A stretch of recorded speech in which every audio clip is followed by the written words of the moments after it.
till you bottle, ride it on the edge. One mistake away from gravel, a glory's ledge. Push it past the limit, don't you lift or break. If you're not dancing with disaster, you're not wide awake. Throttle till you bottle, this is how we race. In the fire of endurance, we find our place.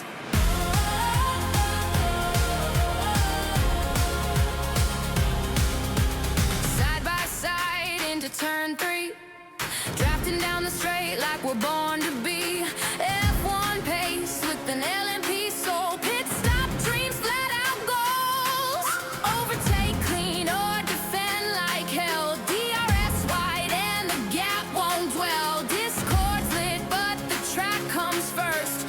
Champions are built where the tires burst. Throttle till you bottle, feel the G's rise. Tearing through the sim world under. Ladies and gentlemen, boy do we have a race for you today. For the likes of Claude Monet, Vincent van Gogh, Salvador Dali, their artistry pales in comparison to the canvas of commentary that you're going to witness tonight. Welcome to the season finale of Season 4 of Throttle Till You Bottle. It is great to be here, ladies and gentlemen. 2 minutes until we get started, because it's not just the Saudi Arabian Grand Prix. It is a sprint affair in Saudi. And if you take that acronym, it really is Who Dares Wins. My name is Carl. Alongside me, we have Rio Harris. And welcome again, Rio. Great to have you on board. We're set up for a decent little season finale, I would say. Oh, yeah, without a shadow of a doubt. Obviously, the final race has all come down to this, where it's going to be required to have quite Herculean effort, as I say, from Yuri, because that gap is 45. And in the sprint race, Yuri needs to finish minimum P2 to try and keep it alive. But that's also dependent where Sheldonby finished. Because if Sheldonby finishes P5 or higher, it's done and dusted. And then we will go into Jeddah with just a nice and easy race for the rest of the drivers. Absolutely. That's all Chaldenby needs to do. We're waiting on the grid. In a moment, it will show up on your screens. But as you can see, of course, it is all reverso. So the likes of Chaldenby and Yuri start from, well, 19th and 18th, respectively. Excuse me. We've got double G as well. G squared, apparently, resembling P20 as the rapid reserve that he is. At the front, though, Crazy Casper. Absolutely fantastic. As Sneck says, it's very possible I have saved the wrong setup. I'll be honest, that's not ideal, but we'll gloss over that. It is only I think it's only 9 laps off the top of my head, this sprint race, so they haven't got much time to try and make ends meet, so it's going to be difficult for the likes of Chaldenby to really get themselves up the order and really seal the deal here. Yeah, without a doubt, but according to this circuit, the most corners on a Formula 1 calendar, 27 corners around this 6.1 kilometre circuit, 27 turns, 16 to the left and 11 to the right. We have got, including the sprint, 34 racing laps, including a qualifying session here today. It's going to be a spectacle under the floodlights in the Jeddah Corniche circuit. We're going to see dive bombs. Yuri has to be aggressive. We know he's normally a passive driver, but we need to see that aggressive side of him today to be able to charge for the field. He needs a P2 minimum, like has already been stated, so surely he has to go aggressive on these opening couple of laps. I couldn't agree more with you. That run down to turn 1, it's not the longest run in the world. There has been many a warning from the stewards of the league to say, look, it is the season finale, but please, for God's sake, just behave yourselves. We don't need to throw it all the way at turn number 1. We don't need to be a cruise missile. Which, I'll be honest, I could have used my words slightly differently, but we are in for a sensational sprint race. At the front, Crazy Casper, and I think that's all we really need to introduce with. Ferrari on the left, Alpine on the right. It will be lights out and away we go, and there's a jump start already for Mindmaster. Suboptimal, but Crazy Casper gets a decent start. It's Theo, though, down the inside. The Golden Ball has phenomenal pace, and then sending it down the inside goes Crazy Casper. Collects Katie and Herbie in the concertina, but they all make it through those first few corners safely. Theo has got the start of a lifetime. Already a second ahead as there's big battles going on. Casper's binned here, looks like, into the sailing section. There he is. Line astern in the wall. Chaldenby only gaining a place. Yuri has gained 9 places off the start. He's half the arrears already, and he's not letting this championship go down without a fight. He goes again, sending it down the inside, painting the town red already. The top 8 beckons. It's a sensational start. Yuri absolutely flying from the rear of the field already up into P8. in this Jeddah Corniche sprint race as we make our way down towards turn 22, 23, 24. The Scarlet Ferrari is only 6 places away from the minimum goal here in Jeddah as we make our way. He is gaining in the slipstream as we head through turns 22, 23 and 24. Theo Golden Baller has already mounted away a 1.1 second lead ahead of Spaceboy and Herbie, Katie, James, Candy Floss, and then RVK, who is being put under pressure from the man who is driving the Scarlet Ferrari. We head through the corner, wheel to wheel further ahead though. James and Candy Floss wheel to wheel. Candy Floss then putting the squeeze on as we head towards the opening corner. Katie though is peeling into pit road as we head now in towards turn number 1, and Yuri's getting close to the rear of RVK as we go on the inside ways and further ahead of James, going wheel to wheel with Candy Floss. Candy Floss in 4th, James in 5th, RVK in 6th, and Yuri's up into 7th. Great start again from Yuri, making manoeuvres left, right and centre, of course courtesy of the fact the McLaren and the Williams both have had pretty suboptimal starts. Nonetheless, position inherited Infinity with a great move round the outside of the hairpin. Was very much hoping as we have a yellow flag. Cindy's out. Cindy's binned it in sector 1 in the left-hander. I can only assume he's clipped the inside wall. There he is. You just saw a flash of that Aston Martin green on the right-hand side on board with Mindmaster. The inside wall, it plays pesky games, and Solar Cindy definitely found out on that occasion. Theo extends his lead. Herbie, though, in the Mercedes, a man on a mission. Yuri hunting down P5. Yeah, without a doubt, Herbie, like you mentioned, on a charge here for P2 in this sprint race. RVK is going wheel to wheel into turn 22. You don't see many manoeuvres there, but RVK able to get it done as James is now wheel to wheel as Yuri Aarons. Yuri looking around the outside as we head towards turn 24, 25, 26, 27. Herbie as well through into 2nd place. Yuri's now looking for 5th place, and Yuri through into the top 5. Mackie is now on the inside with RVK. We apply the power. RVK tagging a wall. James is now wheel to wheel with more cars doing battle. Noel as well looking for a move. Into pit road comes James now as we heading towards turn number 1. Snake's going to look on the inside here of RVK. We're 3 abreast in turn 1. What about in turn 2? Are we still 3 wide? Right on the outside goes Snake to get 2 cars in 1 corner.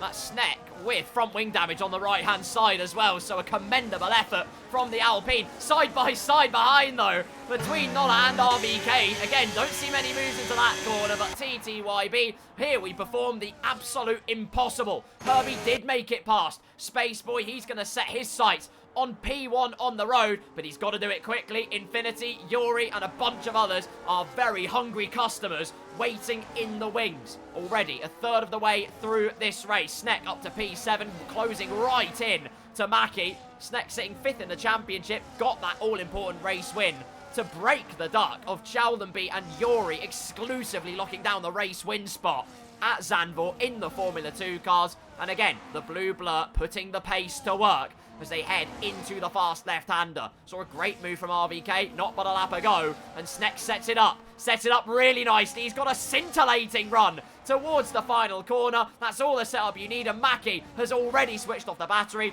Nowhere near in contention to fight for that one. Snek up into 6th place.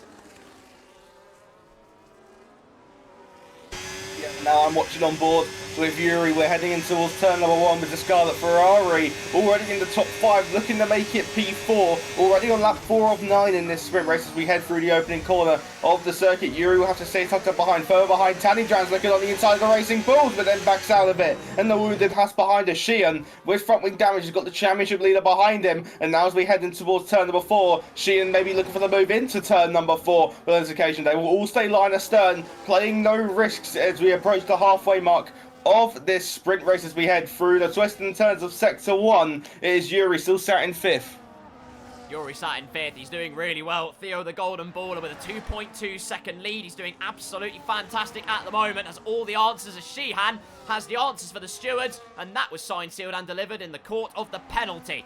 3-second time penalty for the American Dream in Saudi Arabia. I'd best not comment. Chowdenby is up to P12 though, and hunting down higher placements. He doesn't need to throw too much caution to the wind whatsoever. He knows the championship could be signed, sealed and delivered. He just needs to play it patient. If he doesn't get it here, he's still got the highest chance possible of doing it in the race. Chaos is bound to happen at the Jeddah Corniche pasty circuit, but if there's anyone that can wrap it up today, this man is in pole position to do so.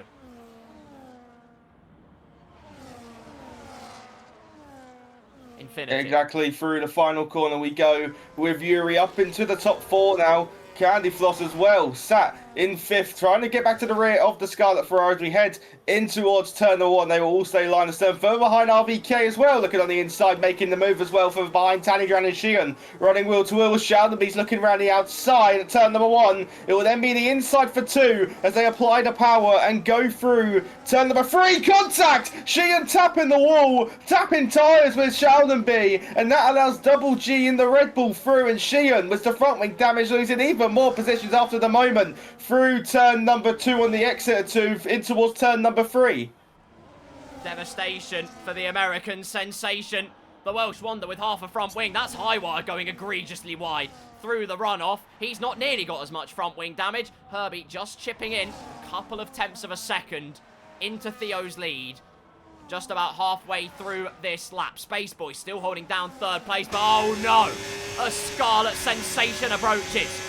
Yuri, Flying Dutchman, Jaldenby in P11. The sprint points, of course, are the top 10.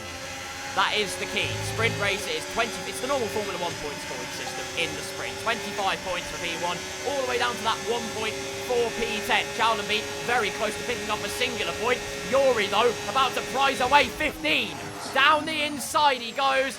Through on Spaceboy. He'll have saved plenty of battery to boot. Well, enough, hopefully, to slingshot him out of that final corner. And it is a sumptuous send from the Scarlet sensation. Through onto lap number 6. Theo leads. Herbie in 2nd. Yuri in 3rd. Infinity down the inside to snatch away P4 for the green machine. Spaceboy in 5th, Sneck in 6th with a time penalty. Mackie, RVK, Chowderby. Oh, Sheehan's out of this race in the pit lane. That's another one. That's fallen foul. Chowderby slaloming on through, not just to take a point, but to double his investment as well. Yeah, exactly. Yuri Aarons also in P3, 1 position away from keeping this title fight alive. He needs to get ahead of Herbie. Sheldonby needs to ensure that they are P9 or lower, because if Yuri finishes only 2nd and Sheldonby is P9 or lower, if Yuri was to finish in 2nd and Sheldonby finishes where he is, that means it would go till the Grand Prix. But if Yuri finishes in 2nd and Sheldonby finishes in 8th, it means that Sheldonby will be the world champion, if my maths are correct. We don't really normally trust my maths, but as we make our way in towards turn 22, Yuri on a charge at this current moment in time, further behind Sheldonby, getting close to the rear of RBK.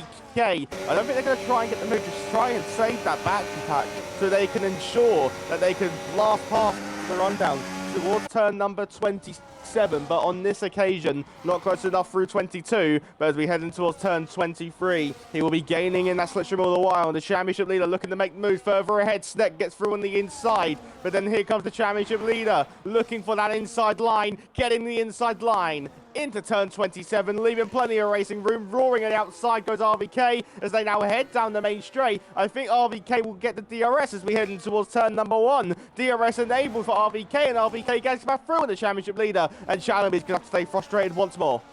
Yeah, great battling all the way through. Chaldemy was trying to follow the same script as Sneck, but no, not today, sunshine. You've got to carve out your own path in this life, and Infinity's right on the back of Yuri here.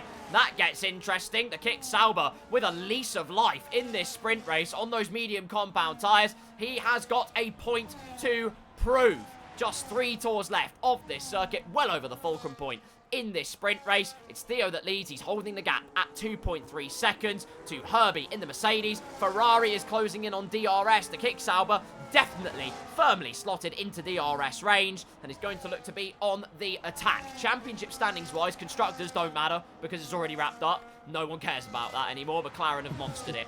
But when it comes to the driver's side of things, the gap is 45 points. And of course, we leave here and that is completely cut down to 31 points once we get to the Grand Prix day. So, Sheldonby now in P8, passing RVK, not waiting for that penultimate straight because he wants to play the calculations as Nola goes extremely wide. Must have picked up a warning, but no damage on the car, just emotional. Sheldonby with 4 points and Yuri with 15 points. Only an 11 points worth of deficit gained back. It means Sheldonby would secure the title as things stand. But Yuri closes in on P2 to put that into perpetual doubt once again. To make it possibly even Stevens in the championship context. He's up to P2. 1 position between himself and victory. But a 2.5 second gap. It's a tough ordeal to try and crack. Yeah, without a shadow of a doubt, as Noel picks up a 3-second time penalty for track limits, even though, although phenomenal work Yuri's done in this sprint race to go from the rear to the front of the field, as it stands at the moment, Sheldon B is your Season 4 world champion, to become a 2-time world champion, to become another champion in this league. It is such an honourable mention here. You have to give Yuri credit for the fight he's putting up to show that he's not going to go down without a fight whatsoever. Herbie will stay close to the rear to try and get P2 in this sprint race, but I just don't think there's enough time for Yuri to catch 2.4 seconds on Theo. Shaolin B, it's almost time, surely, for the Papaya McLaren. It almost is. All he has to do, and he's got another lap to do it, is overtake the Aston Martin. And that would put it beyond doubt. 6 points to 18 points, a gain of 12 in the championship for Yuri would not be enough. Sheldon beat, that's all he needs to do. It could be signed, sealed, and delivered here in the sprint. But as they make their way round the final corner, this is where it gets interesting. Do you dare to seal the championship now, or by knowing that if you just finish the race, you will score that solitary point that you need, do you just hold back? Do you take that victory tour all the way through? As for Theo, it has been a commendable drive. Took the lead right at the start, never looked back. Yuri has put up an astounding, a ferocious fight to try and make his way back through for the Ferrari Massive. You can see the back end kicking out as Chaldenby slaloms round the outside, and that could be championship caller. Synchronicity in the power slide, but the championship leader looks to be the champion-elect as they are halfway through the final lap of this race. Fortis crashes out before the final corner. Devastation for the Mercedes driver. But if it stays like it is, and it's looking extremely likely, the champion resides in P7, Rio.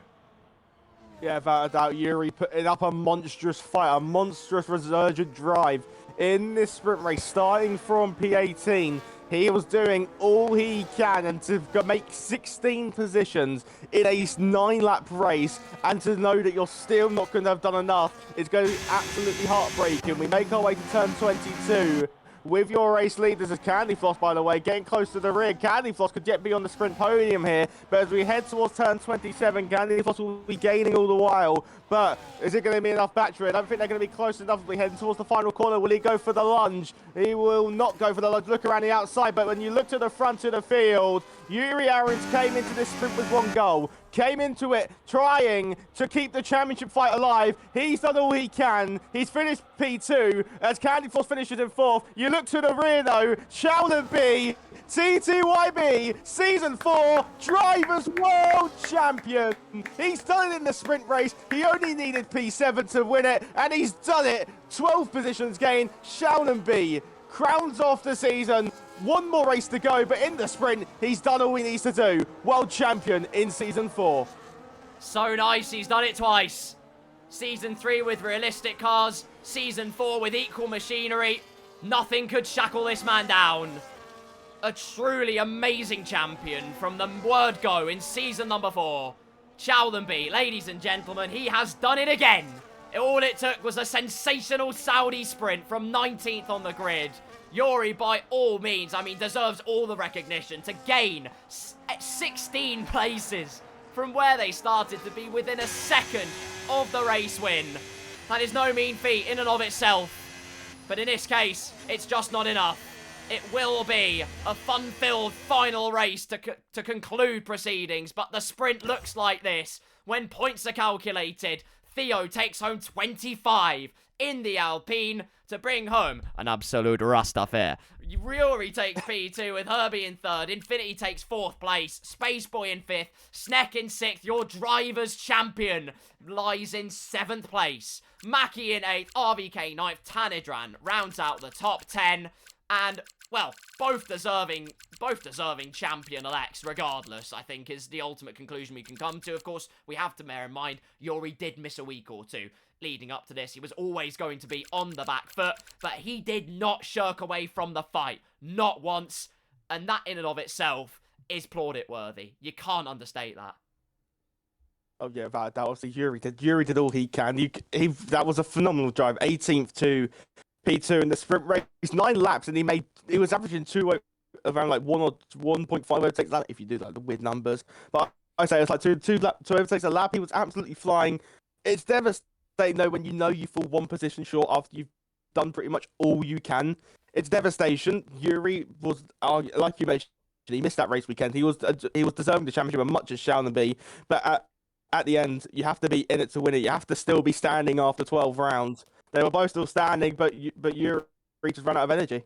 For sure. No, I completely agree. But, you know, when you look back at drives that have been done during this season, you think to Austria, not but 3 weeks ago, where Yuri had that technical glitch on lap number 1, looked down and out for the count, and then came back and performed absolute miracles. Went from last all the way back to first. It was delightful. We're going to see some absolute chaos, though, as it is true throttle to your bottle shenanigans. The Red Bull of Tanidran is trying to kill the championship leader and has been ploughed for good measure. Sneck has been disqualified. The Double G, who started last, now it resides in first in this main race. Absolutely fantastic. Sheehan's got a penalty. Spaceboy's got a penalty. There were then 6 left. Who here is going to be the next to joust someone into Narnia? Looks like Mindmaster. Get ready. Plows into the wall and is still not out. That is the legacy of this damage model, ladies and gentlemen. Double G is still going. He's just having a great time in the Red Bull car. No problems at all. Many penalties, but we can conclude that there. Double G is clearly the GOAT of TTYB. Well, shadow of doubt. Sheehan's still second, by the way, even in all of this. So, Carl, no matter what happens, you always curse Sheehan to be in P2. Look, I have nothing to comment on this particular instance. All I just say is it is a great shame. But back to the question in hand. We are moments away from a cutthroat qualifying session. That is next on the agenda. Of course, there's no championship battle to discuss, but if there's any track that feels satisfying to hook up the flow of, barring maybe Monaco in terms of a track and others, I think Saudi Arabia is one of those tracks where once you find that flow, it just becomes extremely satisfying to drive. Oh, yeah, without an absolute shadow of a doubt. Jeddah is arguably, I would say Jeddah's the most satisfying lap when you get it right. Obviously, Sector 1, probably the most satisfying sector of the lot, because I think there's, in the opening sector, there is 12 turns. I think that's the most out of any Formula 1 circuit in terms of corners in a single sector. But yeah, Jeddah's just known for its ruthlessness, because we saw Cindy, didn't we? Turn 4, he clipped the wall. Oh, this is what we're thinking. He clipped the wall and then obviously just completely ripped the front left tyre off from what I would present. Because I said today, we've both probably done that many times, haven't we? Oh, yeah, too many times. They don't call this league throttle to your bottle for nothing. So by admission, I've done that more times than I should. Regardless, Infinity's asking, am I driving? The answer is no. I am definitely not driving. I've got nothing to drive with. Do you think I'm going to drive with the keyboard? I am not Tanidran. I don't have that level of skill in me. So I think driving is going by the wayside. I will be honest with you. Egregious number of corners at this track. It's a commentator. It's what causes aneurysms for us as commentators, which is ridiculous. But if there's any corners that we can highlight as being super important, maybe ones that aren't considered as much, like the heavier braking zones, obviously will take some priority. But what do we think are going to be those crucial corners when it comes to hooking up that perfect lap? I mean, it's hard to put a single corner, isn't it? I think from turns 4 to 10, mainly because that's the whole twist in the turns of the Arabic opening sector, along with turns. I've completely gone blank. Turns 16 and 17 as well. Obviously, that leads onto the back straight, and then turns 22, 23, 24. We've seen drama then F1 Esports with Ron Har and Berezhny. We've seen absolute chaos can happen there. We've seen moves from example being Shaunby. Shaunby made a move there, so it is possible to go racing there, but you do really have to be ahead. But in terms of qualifying, you can't really put a single corner in it. I think it's a whole section of corners instead of just one. For sure. No, I get that. I mean, I'll put a Will Buxton meme on the screen at this point, I think is the conclusion I can draw from this.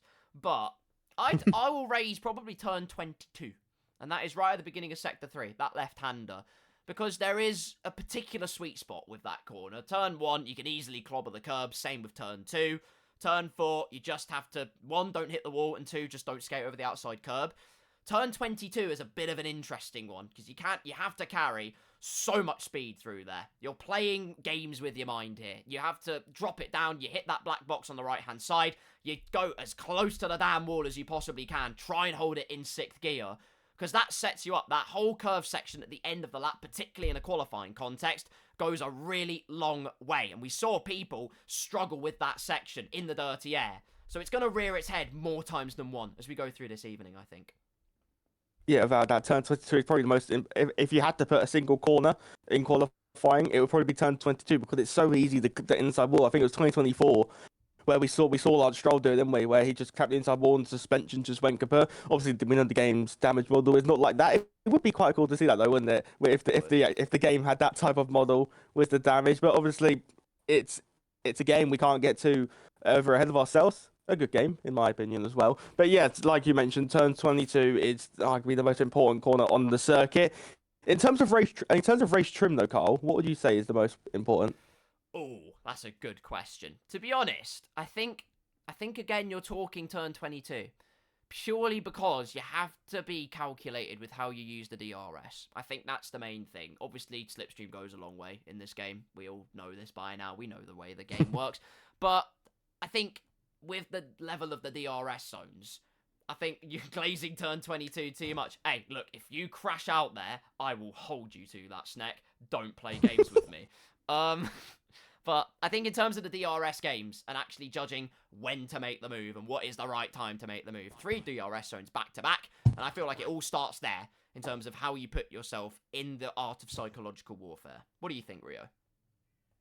I mean, I would agree with you, but then I would also put turn 27 because it has that same factor. Do you overtake or do you wait until the main straight to use the second it would be technically classed as the third DRS dose, wasn't it? Because I don't know how to explain it, but obviously you get the DRS from into turn 22, you get the DRS into turn 27, and then you get the DRS in towards turn number 1. I think that will be the most important corner 27 because when we saw it, I think it was turn 22, wasn't it? Verstappen and Leclerc. We saw the DRS chicken between the pair of them when they both locked up in one lap, and then obviously Verstappen eventually found patience and then was able to get the move done eventually on Charles Leclerc. So we might see that in today's Grand Prix. Obviously, the drivers now know that both championships are done. There's nothing really to play for except for pride. So we could see a lot more risks here. Obviously, like you mentioned before, we got racing in the sprint race. The stewards did reiterate.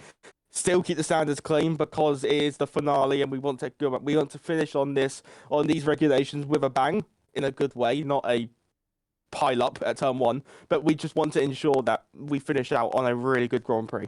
I couldn't agree more, and it all starts with, crucially, that cutthroat qualifying session. But we're going to do something we've never done before in TTYB, and that is just talk you through what a lap looks like, give a visualization of how exactly you take to the track at the Jeddah Corniche circuit. So, there's only one man for the job. To take you on a tour of one of the most satisfying Grand Prix tracks in qualifying trim, I hand you over to Rio Harris. So, we're making our way down in towards the final corner. You want to take that wider line to ensure you can get the better exit. Now we make our way down the main straight. You want to have not a lot of doses of the battery to make our way now down in towards the opening corner of the circuit. You want to brake around just before that 100-meter board. You apply the brakes and then flick the wheel in through turn number 1 to get the rotation, then through turn number 2. Apply the power on the exit of 3, then apply the battery before turn number 4, where it's probably one of the most crucial corners in this sector. Flick it through 4, then apply through turns 5, 6, 7, 8, 9, and 10. We have to be hugging the walls to ensure you find all of the limit here. Through the right and then through the left we go. And all the way on the throttle, using a bit more of the battery to make our way in towards the opening corner of the middle sector. In towards turn number 30 we go. Once again, flicking that wheel in to optimise the rotation. Once again, foot to the floor, making our way now down towards turns 16 and 17. More crucial corners on this circuit because if you tap the wheel, you can go off the circuit through 16 and 17 then. Already instantly back on full throttle, DRS enabled in a couple of moments of time, burning that battery all the way down to around 55% to ensure that you have maximum top speed possible here as we make our way in towards turn 22, 23 and 24. We are making our way now down towards the final couple of corners here. The DRS enabled, battery is burning all the way, but you don't want to use all of the battery to ensure that you have some for a burst towards the line. Turn it off just before you brake. Once again, flick the wheel and ignore the skill issue with the apex, and then we apply the power. A little bit of a moment as we make our way towards the line. It's not the most optimal lap from myself, but as we make our way towards the line now, it's a 127.0. Not the best lap from myself, but it's a way to take yourself around the Jeddah Corniche circuit. I don't need to add any more to that. That was extremely well explained. And a lot of you seem to enjoy that. We'll do it more. Thank you very much. We're throwing the kitchen sink at it in this last broadcast, I'll be honest with you. No, exactly. That's exactly what a lap looks like. Chop the curbs in turns 1 and 2, and then it's all about playing chicken with the walls. It's all about that bravery. Battery management as well, crucial. Like you say, you've got to have that deployment for the end of the lap. It's a game of using the battery to optimize the straight line speed, then just holding your cards close to your chest. That last burst up to the line is a lot more important than people think it is. Oh yeah, without a shadow of a doubt. If you have no battery, I mean, I know we're not in the regulations, but in 2026, battery is going to be even more crucial. If you have no battery, you could expect 5 cars to sit by you in sim racing because we equal performance, how well and closely you can follow in sim racing. You need this battery management. Is going to be as crucial as it has ever been as we slowly soon transition. I think it's less than 2 weeks now, isn't it? Until we get the inaugural 2026 season pack or DLC, whatever you'd like to call it. But yeah, like you mentioned, battery, is so crucial here because if you haven't got any for the burst of the line, you could lose easily a tenth or two before the start finish line. Exactly. You're quite right, and that's a good segue, actually, because we had the announcement of the 2026 Season Pass. It's finally upon us, and thank God we have new cars. The Madring's there as well. I don't really care that much, but the new cars, I am excited about. All I'm saying is, I hope they remembered to put the boost on in time trial, because otherwise, it ain't going to work very well. Just saying. But thoughts and feelings before we head into qualifying Rio. How are you feeling for the 2026 cars? Well, unlike you, I'm really excited for the Madring. I've loved the look of it since I saw the track layout. I've driven it on a Assetto Corsa when I was around my mates. It is actually quite a fun lap when you get it right, of course. I was struggling to find some places where you can overtake, but I'm sure in sim racing, drivers will be able to find that anyway. It's a really satisfying lap when you get it right. I think it's a 20 corner circuit. It's around there, like 20 to 22 corners. It's around that. Not exactly sure. But Carl, we haven't got long now until we head into qualifying. We don't indeed. To echo your sentiments, I actually think the Madrid could be quite fun. It's the same way as Hanoi in F1 2020, to be honest with you, where everyone said it wasn't going to be fun, and then in the sim racing world, it was actually alright. So, it seems to have a weird way of working, the F1 games, but I'm glad that they work that way. I'm interested to see what the physics of the cars are like. I'm interested to see what they've done with the boost. I hope they haven't been too close to real life with it, because I don't want all the egregious super clipping, but maybe those Miami rules, just so then it offsets it a little bit more. That's my hope. But we'll move into qualifying. Very crucial indeed, and I will be honest with you, it does not matter, because Ttyb is already the driver's champion, but what it is for is glory and honour. Absolutely. Yeah, I mean, without a shadow of a doubt, this final qualifying and final Grand Prix session, it's just for pride at this point. You want to crown yourself a Grand Prix winner and a pole sitter in Ttyb. We haven't had many different race winners this season. We've only had 4. If we go to the stats I've got, 5 Grand Prix wins for Ttyb, 4 for Yuri Aarons, 1 for Sneck, which took him long enough, and then 1 from the man you were also listening to, Carl Paranek as well, won the Australian Grand Prix, if I'm not mistaken. You're absolutely right. It was the Australian Grand Prix. Fraught with technical issues and wheel issues. Yuri is well used to that, but we both came back and we both won our respective races. Technology cannot hold us down. Why is everyone saying that I'm the VIP driver? Does it look like I'm driving? No, it doesn't. We're on to qualifying though, ladies and gentlemen. The first to take us onto the track is Highwire. Seems like a bit of a rite of passage in the context of qualifying, but the V-Carb driver is going to get that car up to temperature. The main things to highlight as well is the tyres absolutely obliterate themselves, particularly the softs, after 1 lap. It really is a one-shot job. If you're going to abort a lap, if you're going to throw it in the skip, you've got to do it early, because those rear tyres will scream at you. Oh yeah, without a shadow of a doubt. I can't help but notice we're missing a driver. I think it's Double G we're missing. I only see 1 Red Bull, and I'm pretty sure Double G was in the Red Bull in the sprint race. So hopefully he can get back into the session soon. But yeah, like you say, the tyres degrade really quickly around here. In race trim though, it can be a different story. Medium to hard, it's actually quite easy to pull off. You don't need as much management as usual in comparison to tracks like Silverstone and Spielberg. There's always the chance for tyre wear. Obviously, if you do some tyre wear, it can help you out in the latter stages of the stint. James has retired from the session. I think he has a qualifying ban, but I'm not too sure. I haven't really read through the steward's notes. But as we make our way towards turn 27, Carl, I took us through the hot lap we saw earlier. How about you take us away through the opening qualifying lap? With pleasure, my friend. On board with Highwire then. Through turn number 27. Take the wide line, set up the car, put it in none, and then burn that tiny bit of battery towards the line for a first flying lap in anger at the Jeddah Corniche circuit. Highwire choosing to burn just that little bit more past the start-finish line, flick the battery down, brake at the 100-meter board, and get that car set up. Pinch curb 1 and pinch curb number 2. Try and avoid the outside line. That's the wall, and that could curtail the lap immediately. Behind him, we have a Ferrari that is going absolutely hammer and tong. That is Crazy Casper, but Highwire still going, using a bit of overtake through that right-hander, and then you flick the battery down, in this case, into none. So then, they just preserve that electrical energy. Let the Energizer Bunny have a bit of a rest before he goes on strike yet again, because he's being overworked. Down towards the left-hander. A purple sector 1 for the time being, quickly prized away by the Ferrari behind. Hug the inside. Keep it narrow. More narrow than you think. The camber of the corner does a lot of the work for you. Then you're looking just before the 50-meter board. Brake, pinch the car in. Again, earlier than you think. The front end, because you're running such low downforce, even with setups on your side, likes to complain. You need to have that aerodynamic compliance. Battery to burn, DRS wide open, flicks it into none. This is good battery management from Highwire. I will sing their praises. A little bit wide into turn number 22, but a clean lap on the board is a clean lap nonetheless. And it is a purple sector 2, because they're the first to have set it.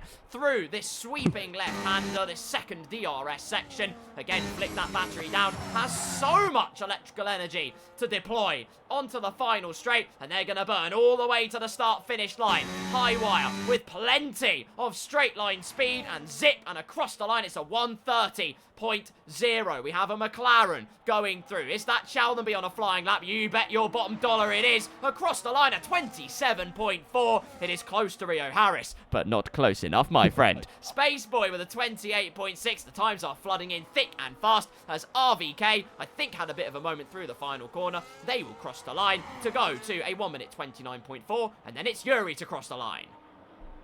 Yeah, we now watch the one-time championship protagonists now are not in contention. A 127.570, just under a tenth and a half away. So does Cindy into the top 3, then his teammate Mackie jumps up into the top 7. The Mercedes as well coming towards, I think that's Fortis over the line now. Jumps up to P4, the 28.5. A Red Bull behind left leader, that Ttyb, who is just beginning a lap. And the Williams of Mindmaster beginning another lap here in qualifying, and further behind Sheehan, who can they break their P2 curse here today? Towards the line we go with Sheehan. Plenty of deployment remaining on that American outfitted Haas as we come towards the line. Where can Sheehan go? To the top of the timing page with a 127.348. Advantage goes to Sheehan in the Haas car, as I believe Sneck's coming towards the line, or is that his teammate? It was Sneck, sorry, just beginning a lap. Well, Sneck indeed beginning a lap, you're absolutely right. Herbie was on a lap, has already invalidated those, so as well, as the saying goes, no counting for you, sunshine. We have 3 people in the pit lane. Mindmaster is going through the left-hander and is still on a flying lap. Great news for them. Katie through the final corner. She is going to complete a lap in hot lap mode, which is a strategy, but across the line, a 29.2 sees them into P8. McLaren 2nd and 8th. They've already wrapped up the Constructors' Championship. I'm doing a little bit of research because in another league, in times gone by, I have raced Sheehan around the Saudi Arabian Grand Prix, and I'm trying to remember exactly what lap time Sheehan used. I can't remember off the top of my head. I will get back to you all on that one. Main thing is, a 27.3, that is not a bad banker to start off with. Yeah, oh yeah, without a shadow of a doubt. 12 minutes remaining here. Once they have 3-4-8, like you mentioned, it's just around the 10th away. As we see it half of the cars coming over the line. Ttyb jumps up into the line for what's 10th now. I have no clue who's coming over. I think it was the Williams and Mindmaster who jumped up into the top 4. Go Williams! As he jumps up into that top 4. The Scarlet Ferrari of Crazy Casper, of Yuri, I believe, is going on for yet another lap here in qualifying. And based on the times I've seen so far, getting in the cockpit, I'll be world champion. Indeed. I'm joking. Sneck goes fastest with a 27.173. Absolutely fantastic. One could say he's taken it personally. The Alpine driver a 10th and a half clear of the rest of the field so far. We are getting into that territory. Track's going to ramp up all the time. Look at that. The showboating from Sneck. Recoiled and ready to strike. because he unlocks the jaws of death and he prizes provisional pole away from the Welsh Wonder in P2. Sheldonby, it looks like, is on another lap, 10th and a half up on what they've currently set, and that, ladies and gentlemen, is on the older tyres. She's done this many times before, but on Saudi Arabia, that is a very, very bold call, perhaps just finding some confidence in the track, and the last sector was not optimal whatsoever. He is into the pit lane. Yuri is also going again, 300ths up on their time currently, and going very nicely through turn number 22.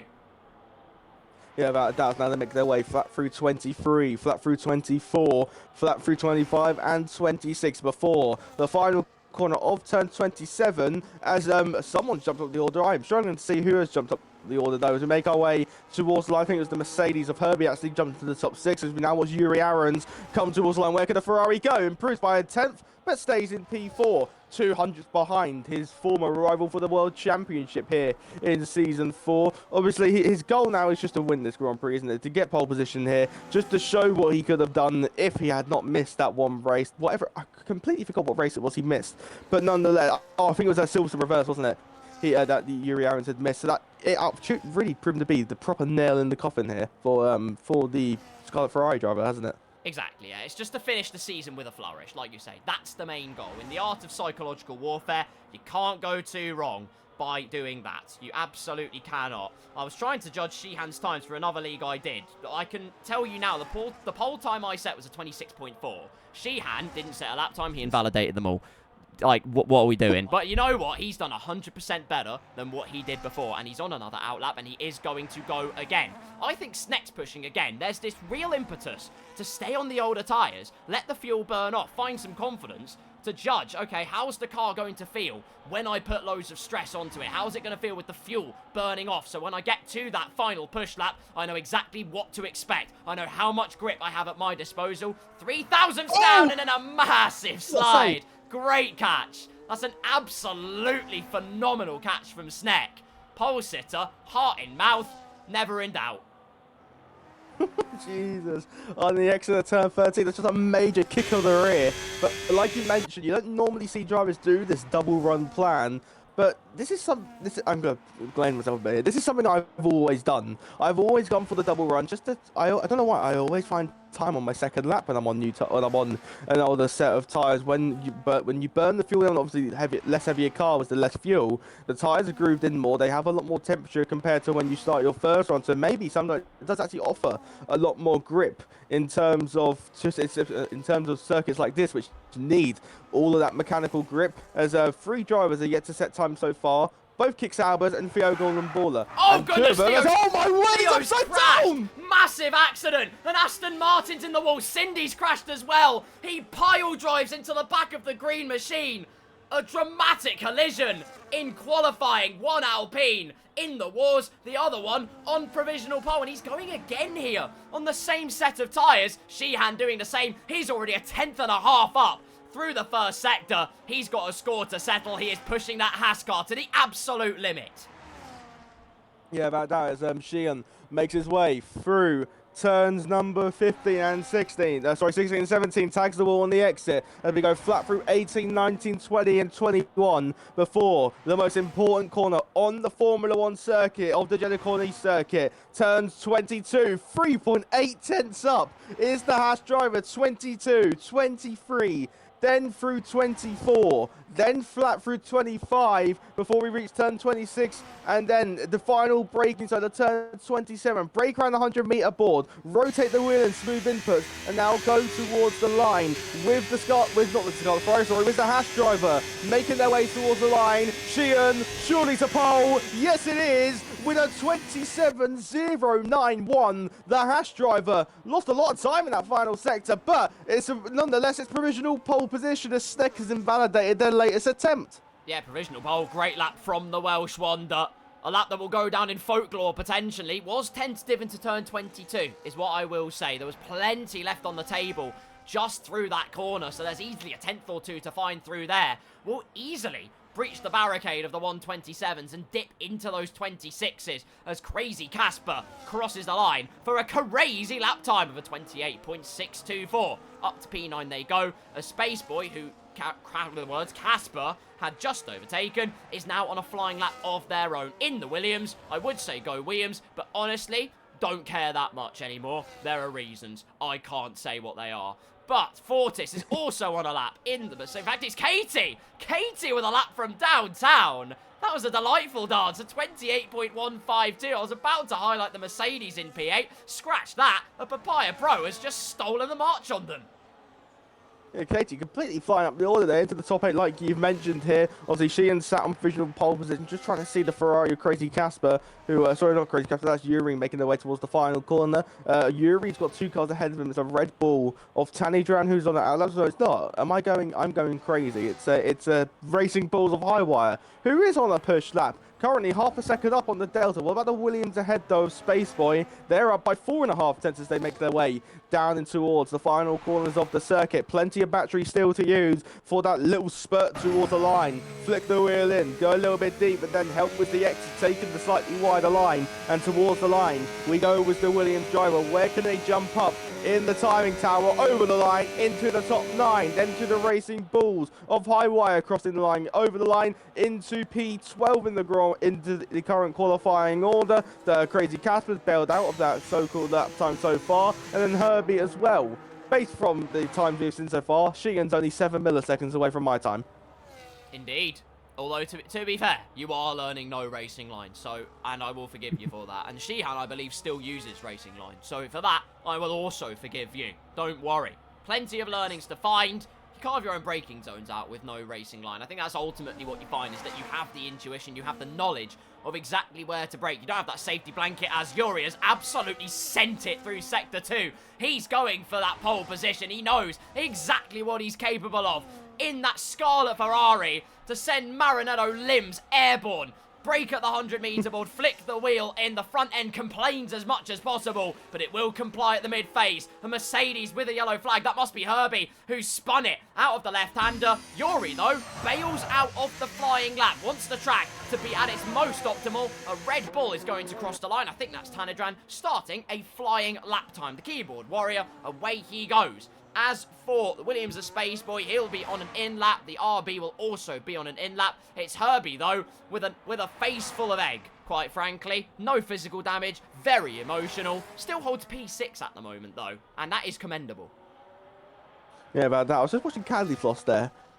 I don't think they like the track limits. I've just seen them completely straight on every single corner.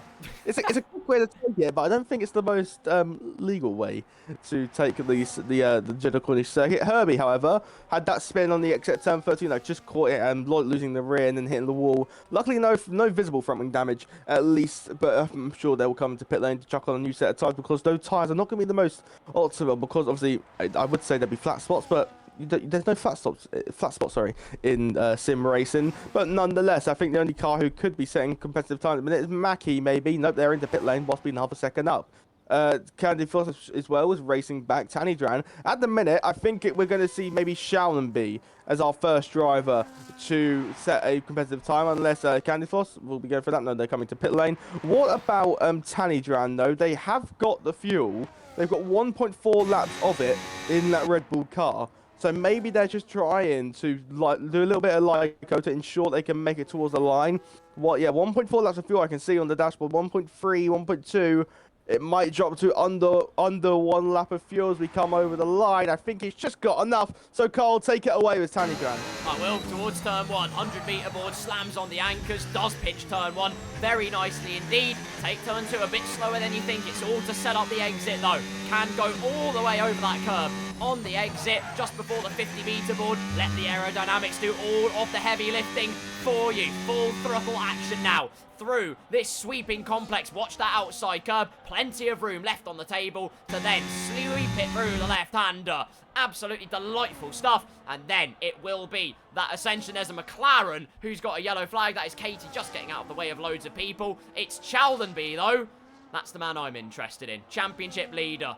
Championship winner of Season 4. Two-time champion of Throttle to Your Bottle, and he's got a purple Sector 1 already. Champion's confidence flowing through the veins of the orange overlord. It comes down to Sector 2. Ttyb is still going. No invalidation on the lap time. What delta does he have? The answer is it's 2.25 temps up. The RB does get out of the way. No invalidation through turn 22. And on he carries. Chowdenby still powering on. DRS wide open for himself. How far up is he in the context of his lap? 2.25 temps up. 1/4 of a second is the difference to make. He's going to have the last sector of his life to prize away pole position. Ttyb, what can he muster up? This is the first of the final flurry of laps, and he goes P11 with a 28.5. Chowdenby through that final corner will get a distant tow from the Scarlet Ferrari up ahead. It'd be irony if it was Yuri that he's getting a tow off of, but across the line he goes. It's pole position! Into the 26s we go. A marvellous mega lap from the championship winner. Regarding the World Champion, showing why he's World Championship, pulling time out of the bag. When you think he's not going to do it, he just pulls it out of anywhere here in Jeddah. We come around the final corners and cap for the cars beginning. Oh, Their final laps Mindmaster! are in qualifying, including she and Mindmaster's round. I've just caught that on the exit of the corner. What's happened? Massive snap. He caught I think he caught the inside curb too much. There's a McLaren going so wide. It was Chowdenby actually just powering on through. But Mindmaster with a tank slapper. Those laps are flooding in though. He's gonna don't rejoin the track. Stay to the side. Everyone charging through at a rapid rate of knots. Can anyone topple our champion of season 4? That will be the main question here. Who will be up first? Being like the Racing Bulls of High Wire. If I had to have a look, it is RVK making their way through turns 22, 23 and 24 before we make it towards the end of the lap. Candy Floss is retired in the opening sector as we make our way towards the final corner with RVK. The Racing Bulls currently set down in P15. 4 drivers have not set lap times at the minute. Round turn 27 we go. First up, RVK, the first driver of the final flurries in this particular part of qualifying to try and set a lap over the line, jumps up into the top 11. We move over to Spaceboy then, crossing the line. There's then Katie Casper into the top 5 for the Scarlet Ferrari crew. I believe that's Chowdenby who's going slow, come around the final corner. Then the other Racing Bulls, Sheehan as well is making their way towards the line as the V-Carb of High Wire goes up into 12. But what about Sheehan then? Going to get a tow. Can Sheehan provide more Welsh wonders here? This time in Jeddah and snatch back pole position. Whoa! Yeah. 26.783, and now we look to the rest of the field. What can Sneck do in the Alpine towards the line? It's a pole, yes! 6.664. What about Yuri Aarons though? Trying second in the championship, but surely wanted to set a time. Mackey's in 4th position. Yuri's up finally. The final driver who could probably challenge for pole. Yuri takes it away. It's P4 for the Scarlet Ferrari. It's Sneck on pole. Unless Ttyb or Katie can do anything, they won't be able to. It's KSK Sneck on pole position. We banter Sneck around, and he said, I took that personally. Sheehan with a sledgehammer, it looked all signed off and sealed, but then Sneck comes along. The sniper's dream, that is pole position, and he hits the target absolutely perfectly. Pole position, the final one of Season 4, belongs to KSK Sneck in the Sneckev team. What a lap. 26.664 was, in the end, what takes pole position away. We knew we'd see 26s, only 3 drivers made it, one after the other. They lowered the benchmark, but only one can take pole, and the Alpine ace, he has done it. Exactly, a phenomenal lap there. We saw Chowdenby went to pole, then Sheehan went to pole, then Sneck went to pole. So you're running all, then Sneck on pole from Sheehan, then Chowdenby and Yuri. The 2 championship rivals are 3rd and 4th, Mackie in 5th, Herbie 6th, Crazy Casper in 7th, Mindmaster 8th, Fortis in 9th, Spaceboy 10th, Cindy and Katie on row number 6, row 7s and all V-Carb 7th row, Tallydran and No on the 8th row, Candy Floss and Theo Golden Ball on the 9th row, and then alone on the 10th row because we've lost a Red Bull. James will be starting P19 and plumb last in this Grand Prix. If qualifying is anything to go by, this Grand Prix is going to be a spectacle under the lights. Absolutely. I completely concur. Welcome back to our beautiful faces. We're nearly into race day. We've got a few minutes worth of a grace period now while everyone chooses their strategies. They have been drilled on this, so if we start early, bad things will happen. Regardless, though, we're on to race day. The big thing is strategy. Now, we've reset the lobby. Tyres are reset, which is great news. So now they have the option to choose that harder or balanced allocation. One stop is the way to go in this race, but the main thing is as the car gets lighter, the tyre wear becomes a lot easier to deal with, particularly if you have to box a bit earlier off those mediums and get onto those hards. So, not completely out of the question at all. Oh, yeah, without a shadow of a doubt. Obviously, the ones that will be the favourite strategy. Just do you go for a set of the mediums or a set of the hards? Because when I normally do my strategy, I don't know if you do this as well. Say if you go for medium, for like the mediums, like you get 2 sets of mediums. Yeah, I start on the medium. If I get 2 sets of hards, I'll start on the hards just to ensure that I have that set tire again later for the Grand Prix. Because say if you have 2 sets of mediums, 1 set of hards, you start on the hards and there's say like a lap 6, lap 7, 8, 9 safety car. That's gonna be a long way to go on a single set of mediums, isn't it? Exactly. No, I completely agree with you. It's kind of weird. At that point, you just want to get the softer compound out of the way. If you know there's going to be an early safety car and the hards can hold their pace, naturally, you want to get that suboptimal compound out of the way. But we are not any of the drivers. We don't know how their mind works. Some of them just start on softs because it's banter. But the Jeddah Corniche circuit, that run down to turn 1 again. We saw chaos already in the sprint with slides, with contact, you name it. Everyone now has pride up. Basically, they're wearing their heart on their sleeve in this race. But we just want to see a clean and fun race. I think it's the main thing. We've got a champion. We've elected our champion of Season 4 in Ttyb. Just go out there, have some fun, get yourselves in a good mindset for Season number 5. Oh yeah, without a doubt. This is just a race for fun now. Obviously, standards should all still wanted and should remain high as we go racing. Not too long till we go racing here in Jeddah. I'm looking at the race director, Carl. Everyone's on the mediums bar 1, and that 1 is James, who is currently sat in P19. Very sensible. I like it. Well done, James. And you know what? Start from the back because he just wants to give everyone a chance. With the hard tyre, that man is cooking up a storm.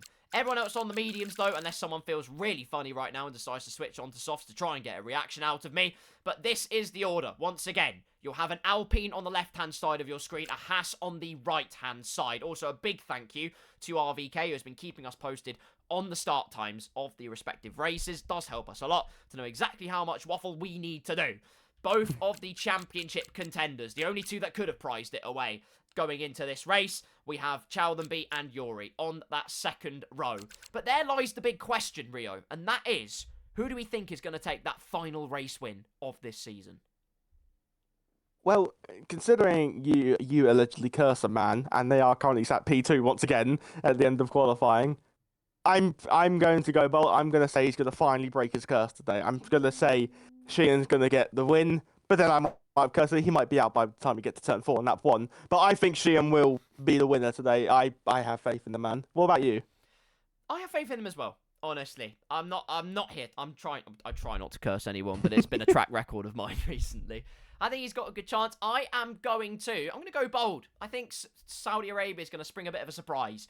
I think I'm going to go really bold here, and I'm going to say Infinity's going to win.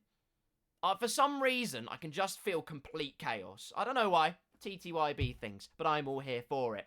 Elite Star Sam, welcome in, says TTYB over PSGL. You're goddamn right it is. This is where it all is. Elite wheel knowledge from Elite Star Sam. James saying, I'll crash into the wall so I win. Well, that's not how it works. That's not how it works. And also, I'm not going to write. Ttyb wants a reaction out of me. He's gone soft. What are we doing? Look at this. No balls, he does it. Katie over Carl. Right, Sam, behave, mate. So, we have basically a matter of mere seconds to go before we get started with this race. Just to reiterate again, the championship is signed, sealed, and delivered.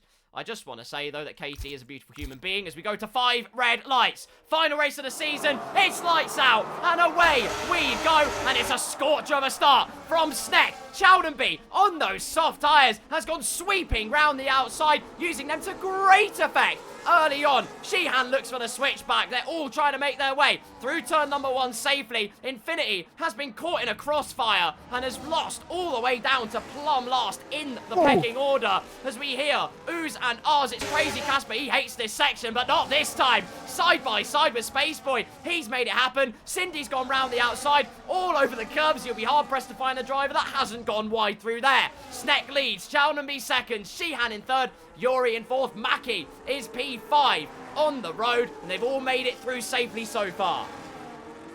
Yeah, Valdo, obviously Challenby, the only driver in the whole field. Unsurprisingly, that's gone for the softs. Obviously, I mean, I'm gonna guess he's trying to bag an early safety car so that he has all his good tyres really that recently available. But yeah, the O's and the R's earlier in the lap, obviously wheel to action down towards turn 22 between Theo Golden Baller and Ttyb. They run wheel to wheel in towards this high-speed section of corners. Who's going to back out of it? Will anyone back out of it? Theo's got the back, and no, he's not lunging on the inside. Off the circuit goes the Red Bull as they apply the power. Theo gets through. Ttyb loses out, and now Katie will look to make some moves as well. If we look at positions gained as Candy Floss, your predicted race winners wheel to wheel for P18. Wiz James as we make our way in towards the final corner of the circuit. Randy outside, Candy Floss going to try this. James made up 1, Noel's lost 3, Katie's lost 4, Challenby's made 1 as we make our way towards turn number 1. They're all staying line astern at this current moment in time until you get to the rear of the field. As into pit lane comes Katie in the McLaren. What using the R's before on the opening lap. I think it was Ttyb and Cindy were hooking tyres and almost headed into the wall like we saw with Snowder and Gasly in the race start last year. Indeed, Cindy, that man in question, he's now on the charge. He's all over the back of Crazy Casper. Heartbreaks for Katie, who's had to pit early yet again due to early damage. But if there's any race that they can recover, it is this one. There will be chaos. There will be conundrums that they need to deal with, and there's already a conundrum for the champion, Challenby, because on those soft tyres, he is not within DRS of Sneck. He is checking out, and Sheehan will have that assistance at his disposal for not 1, not 2, but 3 potential straights. Oh yeah, without a shadow of a doubt, the soft tyre gamble, in a sense, it's worked, but I wouldn't really say it has worked because he's not got DRS to the leader. His Sneck is absolutely flying. It's just a question of can Sneck keep it on that circuit. As we look at the tyres, though, throughout the whole field here, everyone's on the medium, but as we go back to the race in action, Sheehan rules back around the outside and back up into his favourite position in P2 in the Grand Prix. Sheehan now needs to work with Challenby to try and get back that coveted DRS, which is so crucial in a Grand Prix in sim racing. Just to try and be able to win a Grand Prix, you need to have DRS on the leader to even warrant a challenge in dry conditions. But because we know the system isn't as effective as Challenby, really deep on the brakes, and now Yuri will look to try and make this move. Yuri's beat Challenby once today, looking to make it the double bubble here in Jeddah. As we look further behind them now, watching Cindy going round the outside of Crazy Casper on the hard compound tyres. A lovely move from Solar Cindy. Mistake from Sheehan puts Challenby back into play, but those softs are toast. Yuri's clipped the wall on the inside. Every driver not finding their flow. Rhythm disrupted is a syncopation set of affairs. So far, only 3 laps of the way through this Grand Prix. Sneck leads by nearly 2 seconds now over Sheehan. Challenby, though, is in a world of trouble. Those soft tyres are already past their best in comparison with the medium tyres. Yuri has infinite grip in comparison, is able to stick to the back of the McLaren like Gorilla Glue as they head through the left-hander onto that first dose of DRS. Elsewhere in the field, Cindy's managed to get past Crazy Casper for the time being, but now he's going to have to feel the pain of that triple DRS threat. Yellow flag, though, and that's Infinity, who's in the wall. Sideways, front wing damage, out of that tricky set of corners in Sector 2 that leads onto that first DRS straight. Front wing is completely off. I'm surprised there wasn't a call for a virtual safety car or anything like that. Yuri, though, is a man on a mission. He knows the soft shodden McLaren is vulnerable. Challenby pulls to the inside, lets the Ferrari go, and that's easy as you'll ever like.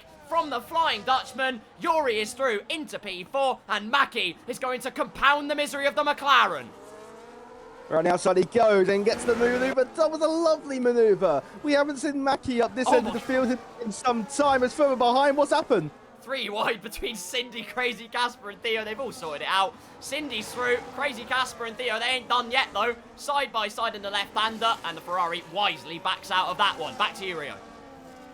Yeah, around the LP! Someone's Sneck! Sneck's gone! Sneck's round! The Alpine's gone! I was slicking through the order, and Sneck has spun the car! It's incredible!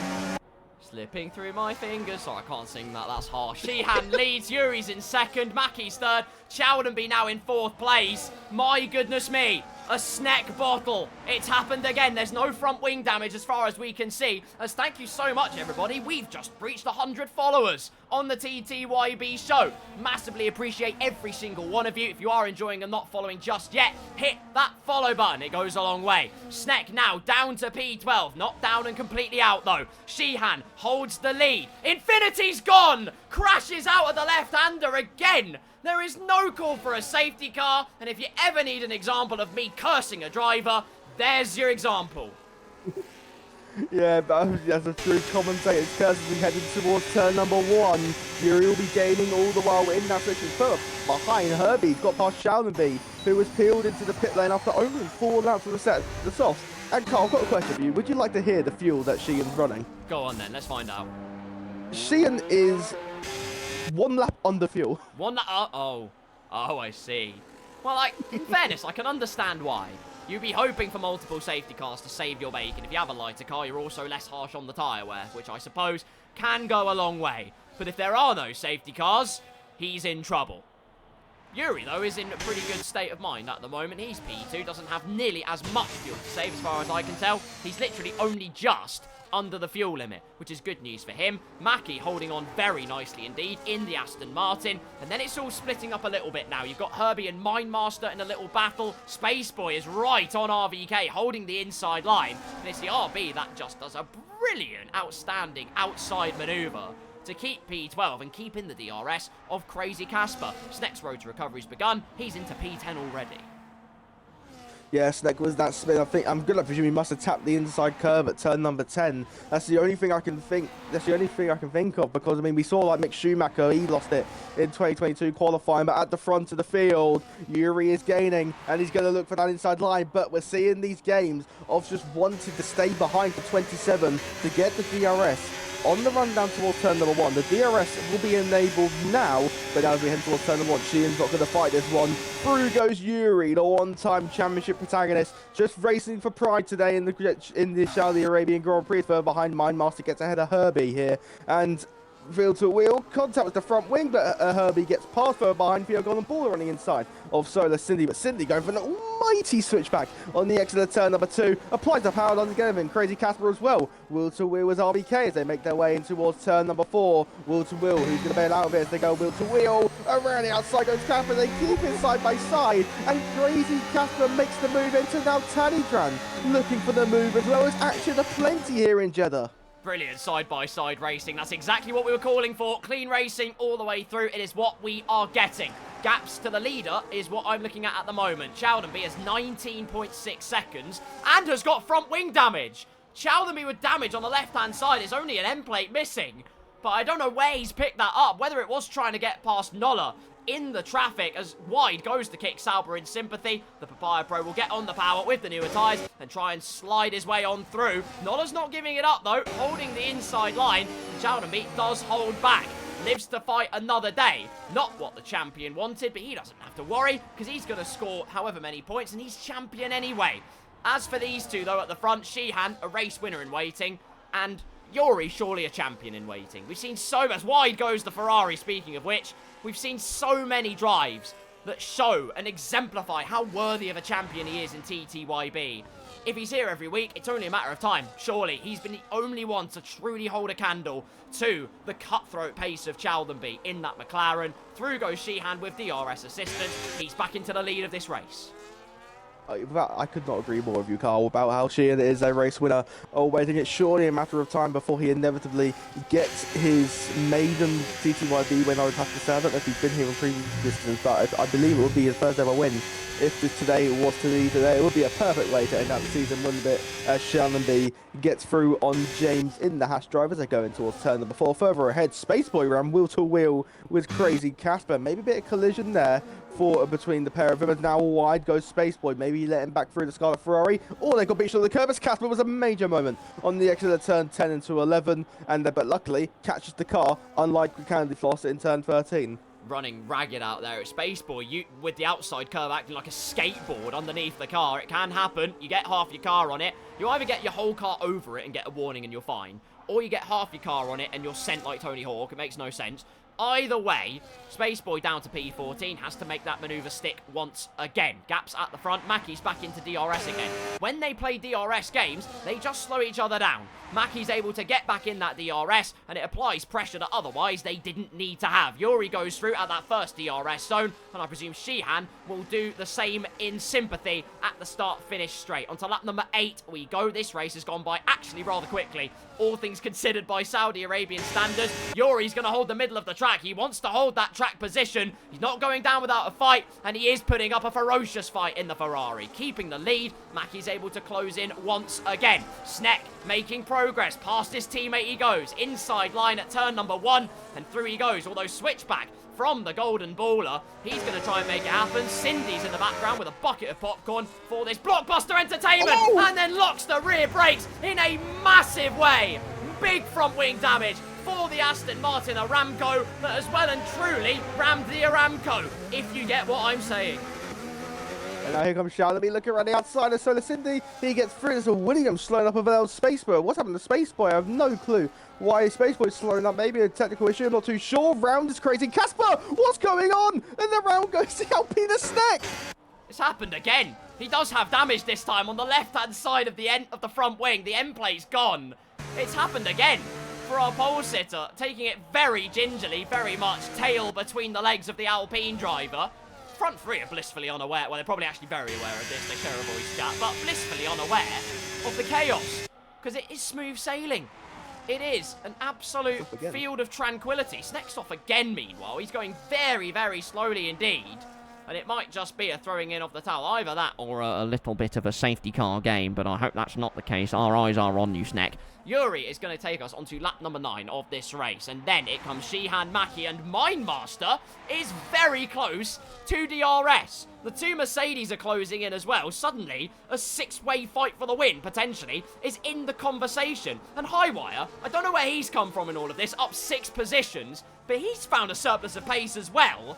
So we've got some great names at the front of this field today. Oh yeah, but shut up with that. You've predicted it, mate. You said this could be a chaotic and a crazy race. Well, it's unheard territory, isn't it? Having a 7-car fight for victory here. Cindy has retired, I think, in pit road, which is kind of surprising, considering that they're still over a halfway to go. Now, there's always a chance for the safety car. Sneck's still currently sat in 8th gear, so maybe some gear issues, I'm not too sure, with the Alpine driver. But Mindmaster's doing phenomenally well, along with Highwire. A 7-car train could surely be soon here in the Jeddah Corniche circuit. But as I say that, Yuri's almost pulled away from Sheehan in the Haas, and maybe Yuri just wanted to make it 5 wins this season. Yellow flags are out for Sneck once again, who has finally made their way back into pit road. And surely it's going to be time that they retire from this Grand Prix. But at the front of the field, though, flat through 23, 24, flat through 25 and 26, 4, 27. There you go. Sneck the pole sitter out of the Grand Prix as we head towards turn number 27. Sheehan surely now starting to think about the fuel-saving game, wanting just to do some lifting cuts. That's maybe why they are dropping away so far from the rear of Yuri Ahrens in the Scarlet Ferrari. They heading towards turn number 1. Once again, surely a massive lift here from Sheehan. Yeah, you can see a major Lyco before the corner. You can see now Sneck's goes to retired cars coming out the pit road. There you can see it there, gonna impede them a little bit as they make their way in towards turn number 3 and 4. They all get by cleanly, luckily nonetheless, and they can continue on their way.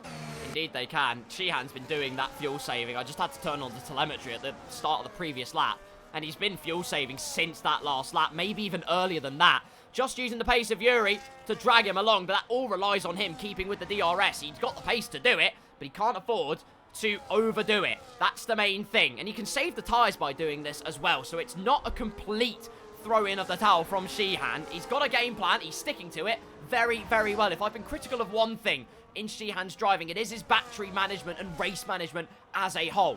Today, he is managing it pretty well. He's keeping the battery nice and high. He is prioritising saving that fuel and approaching the long game. And that's great to see, the learning all the way through. Yeah, without a doubt, Sheehan, we know he's arguably the highest race IQ on this grid, the most smart driver in terms of battery management, fuel management. I can't read the dash problems, but I think that's like 0.8, 0.6. It's around that number. So he is recovering the fuel. When I last looked at the dashboard as they head through turn 27. Pit window is well and truly open for the medium runners now on lap number 10. When will we see someone peel into the pits? The top two won't. Will Mackie? Mackie will not. That front left on Mackie, though, Carl, looks absolutely torrential. It really That's does. right. Awful. My master's in. No, not my master, excuse me, my apologies. Herbie into the pit lane. There's your first medium runner to pull the pit lane trigger, and following him is RVK. Lap number 11 is probably the sweet spot for these medium tyre runners. They have been saved in the field, they've been taking it easy. I can confirm Sheehan is on minus 0.81 in terms of the fuel. So he's saved 0.2 of a lap so far, which is actually not bad going, but he needs to do a lot more currently. That is the status quo. A snap out of the left-hander. It's caught many a driver out, including our pole sitter. The Welsh wonder almost wails into the wall. Doesn't happen, though. Top three still remains Yuri, Sheehan, and Mackie, separated by less than 1.5 seconds. Then it's the Williams of Mindmaster, Fortis in the Mercedes, and Highwire not far behind. In terms of Chaldenby's progress, he made that early pit stop. He's up into P8 already. Yeah, Mackie had a major slide through turns 16. That he's surely going to pit this lap. That front right looks absolutely horrendous. I would love to see the tyre wear. Surely a puncture is inevitable for the Aston Martin driver if they do go and do one more lap. In the turn number 1, Sheehan was rivaling Yuri, but now Sheehan's going to go and take the lead of the Grand Prix. Knowles retires from the race here. I don't know. I think it's a crash at turn number 4. Once again, no safety car. What is going on here? Surely they both of them pit now. No, Yuri. No, yes, they do. They both top 3 all into the pits. Maybe now reacting to that pit stop from Herbie. Mindmaster thought about it, but Mindmaster Williams lead the Grand Prix. Go Williams! I'll say it this time. Well done, my master. You carry on, mate. Sheehan, not Chaldenby, excuse me. He's still staying out, of course, with that front wing damage, remember. We've got pretty much everybody in that was on those medium tyres. Sheehan will lead Yuri out of the pit lane. Mackie not too far behind. Herbie, where's he going to emerge? He's had that undercut, of course, on the hard compound tyres and nestles himself right into P3, sandwiched between the Ferrari and the Aston Martin. If you ever needed proof in the pudding of the power of the undercut, that is a very, very sweet treat consumed by the Mercedes driver. Oh, yeah, about that. And now James is on the softs. Okay, that's questionable. Oh, for God's sake. Herbie has got the warm tyres as well. They can use that extra temperature just to not try and stick with them now and make sure they have the DRS before the likes of Yuri and Sheehan tyre temps do warm up. Sheehan would probably prefer to be sat behind Yuri at this current moment in time to ensure that they can continue to save the tyre life. Mindmaster's doing a phenomenal stint, by the way. 12 laps so far done on this medium tyre when they do cross the line. I don't know why James has gone for the softs, maybe just trying to show about and set the fastest lap of the Grand Prix. Surely Mindmaster, though, will come into pit lane at the end of this lap, or maybe they're going to gamble and go for a soft tyre later. Oh, God, don't even put that thought in the air. I hope, my master, you don't. But he's going to make his way into the pit lane at the end of this lap, because if he doesn't, I don't know how he's caressed the tyres the way he has. Yes, car stance peeled off to the left. It will be a trip to the pit lane in the car that adorns the BMW livery. I thought I saw the car just dip for a second. I thought the rear left had popped. I hope it didn't. I can't quite see from this angle, but I was sure that the car dipped in the way that it animated. I hope that's not the case, and it looks like tyres are absolutely fine. Mindmaster has done a damn good stint, and he's out of the pit lane, can easily push all the way to the end of the Grand Prix, and he will do well to keep out ahead of Highwire. Theo the Golden Border's going to help him out, because he's going for a move, has absolutely sent it. Big contact between them, and damage, quite right, Rio, on the left-hand end plate of the V-Carb driver, who is not happy, is going to raise the delightful double, try and go around the outside of turn 4, the graveyard of one kick Sauber, but no, can't quite do it. Theo is up, and look at this, Yuri has a 3-second time penalty. So surely that just provides the impetus more to Sheehan as Mackie goes through on the inside of the left, and a great little overtake from the green machine. Yeah, right now on the inside turn 13, a lovely manoeuvre from the Aston Martin driver. Now needs to put the work in, try and get back into that DRS range. Herbie is falling away here. Mackie's not got the battery, so now they might start to pull away. But look who leads the Grand Prix as we look at Sheehan making that move into turn 22 on the Red Bull, the only driver yet to pit in this Saudi Arabian Grand Prix. And now here comes Yuri Aaron, surely to make that move as well. you have to think for Sheehan, he needs a safety car. He won't be able to save that fuel on his own. Without the aid of DRS, he would probably want Yuri. Now knowing Yuri has that 3-second penalty, choice to let him through to then continue to Lyco. But look who leads the Grand Prix, Carl. Yeah, Shaulenby, champion. In pole position for the victory. The prime point of focus as Yuri goes through. Sheehan, I think, has just shipped the position there. That's a massive lift and coast. It nearly lets Ttyb back through. But the Haas driver knows what the game plan has to be. Yuri with the 3 seconds. The way he wins this race now without Burnt Mylander's divine intervention is by saving that fuel as much as possible. Yuri's got plus 0.14. He doesn't need to worry about fuel saving. He can push all the way to the end. So even with a 3-second time penalty, he can still very much win this Grand Prix. Sheehan needs to stick to the game plan as much as possible. Mackie behind is going to try and get past. He did the inside on the last lap. He's going to sweep right round the outside on this lap. New tyres versus old tyres. It was never really a contest. Through goes the Aston Martin driver. Mindmaster closing in on the Mercedes of Fortis. Allowed the Silver Arrow to get an undercut, but he's putting those new tyres to great use. Without a shot, without Mackie, obviously, if we're not considering that Shaulenby will surely pit again, as Herbie does get through on that Red Bull now. Wasn't going to be a contest by the time they made it towards turn 22. But now we can see Sheehan on the rear, and you can see tapping the inside wall actually at turn 23 before 24, 25, 26, and 27. But Sheehan will be gaining all the while. He will go for that move, surely then Lyco, surely. No, absolutely no lifting coast in towards turn number 27 here. But now, the question is, will Shaulenby pit? If they do, when do they pit? Surely the pit window is open now to go on to another set of the hard combat tires, or is Shaulenby playing the ultimate game to try and hold up for a safety car, which I'm surprised we haven't had one yet. I'm surprised we haven't as well. I paused during the pit stops when Sheehan and Yuri and pretty much everyone and their cat peeled into the pit lane to just try and ascertain if there was actually a safety car. And yes, safety car rules are on. It's on standard and on immersive, so it's not like there isn't a safety car. But in the firing line at turn number 4 and at the exit of that sweeping left-hander at the start of sector 2, that is like prime safety car opportunity, and it just hasn't happened. So I'm utterly mesmerised by it. Lap 15, 3/5 of the way through this Grand Prix. Shaulenby, the champion, is your race leader, with Sheehan in second, Yuri in third with a time penalty, Mackie up to P4, Herbie in fifth, leading an all Mercedes 5 and 6, Mindmaster in P7, closing in, honing in, and ready to strike on 6th place. I think the fuel for Sheehan as well, I think that's still set like 0.7, I believe. So he is still recovering, but when we cross the line, only going to be 10 laps to go. He will probably need to save around at least 0.06 laps of fuel a lap. Around that, he needs to ensure, really. Or, no, it'll be 0.07 laps, wouldn't it? Because there's 0.7 laps of fuel under. But as we make our way towards turn 27 once again, Yuri will be closing up all the while. And it's surely a matter of time before they catch Shaulenby. Unless Shaulenby does peel into pit lane sooner rather than later. As Mindmaster making the move on the Mercedes of Fortis. The Mercedes who are looking to maybe contend for the race win seem to be fading away now. As we now look for Fee and Golden Border as well. Maybe looking for that move. As further up ahead, Yuri gets through on Sheehan. Sheehan's given up so much time. He's done, I think, the biggest lift and coast I've ever seen in my life. Either that or something, some technological gremlin has properly halted him.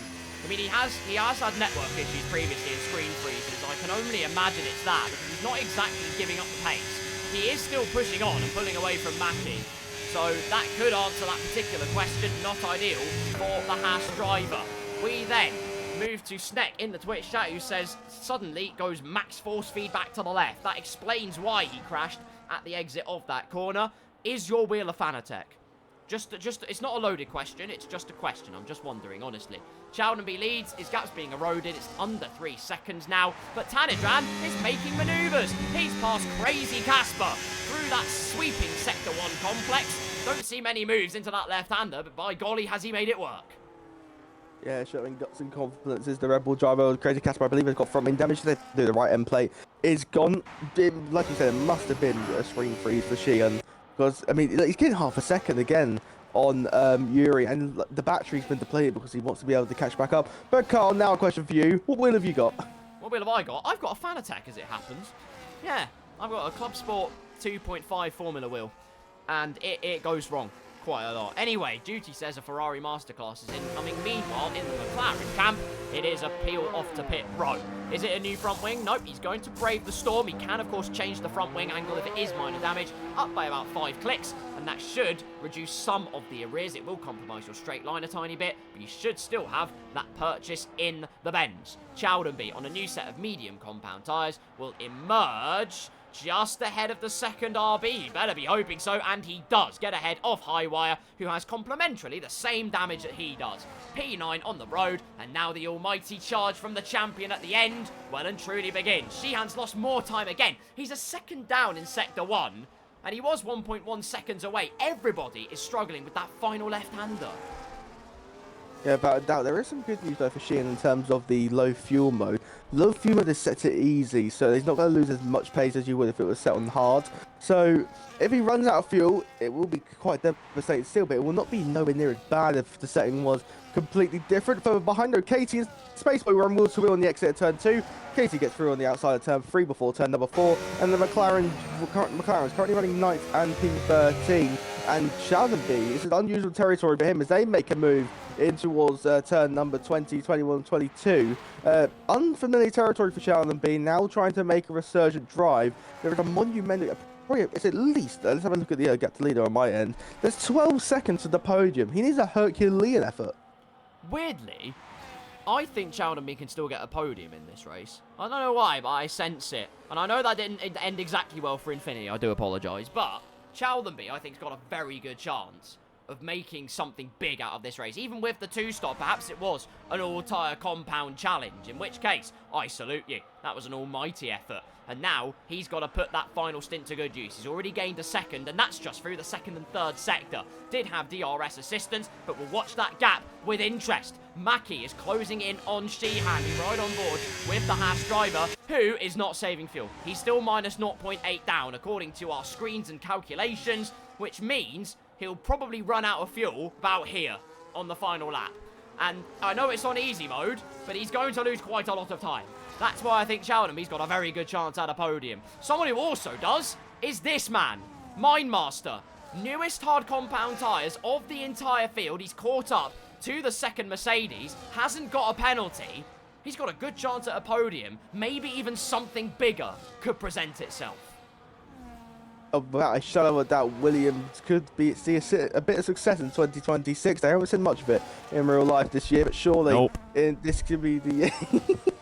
Surely this could be the year, or not the year, the race for Williams. It's at least not in our sim year. racing to get something. Obviously in sim racing World Championship, we've seen Nicholas Longue get some podiums and some pole positions. Not a win yet, but still some podiums. Can Mindmaster replicate a podium in Jeddah for the Williams crew as we head down in towards turn number 1? Sheehan, I think he's chucked in I think he's waving the white flag, isn't he? The surrender flag. So he knows he's not going to save the fuel. Might as well just go full push to see how much you can pull. This is when you run out of fuel, you will not lose as much as maybe if you lycoed a lot and still run out of fuel. Chowdenby a whisker away from the 29s. He's got that gap down by 1.5 seconds to Fortis. He is absolutely flying out there. Even with front wing damage and even with a suboptimal 2-stop, he is well on his way into the heat of battle. And it is a hot day. The conditions in Britain today have emulated this Grand Prix. I'm not a happy bunny. Mackie's lost DRS to Sheehan, who is just pushing as much as he damn well dares. Mindmaster closes in more to Herbie. 2 laps difference.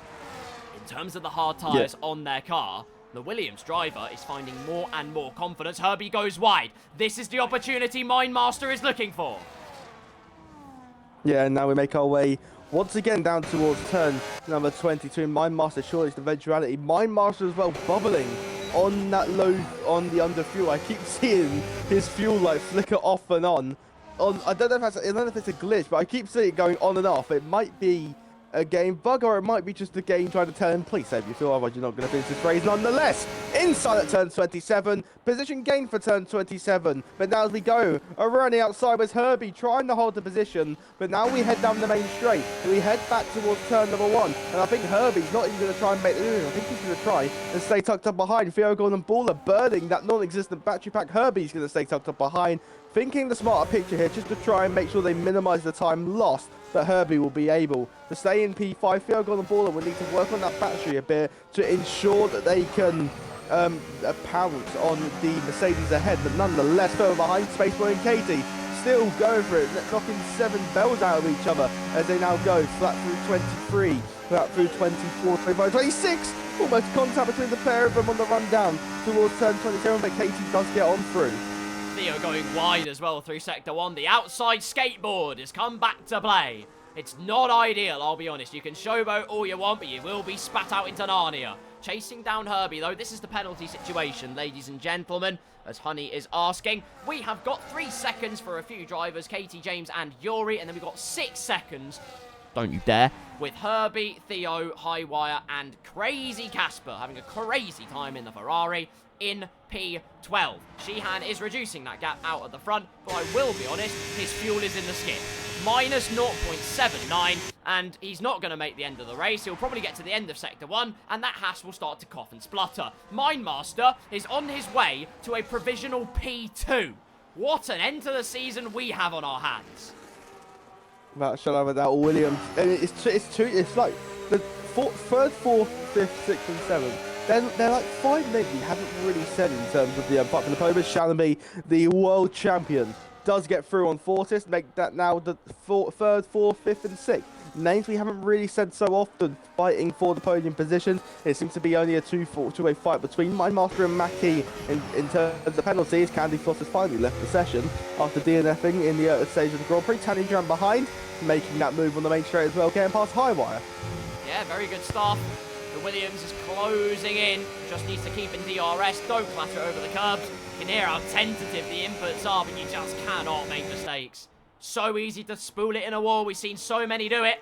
Number 13 adorned on the car. Unlucky for some, but Mindmaster has christened an absolutely otherworldly drive today.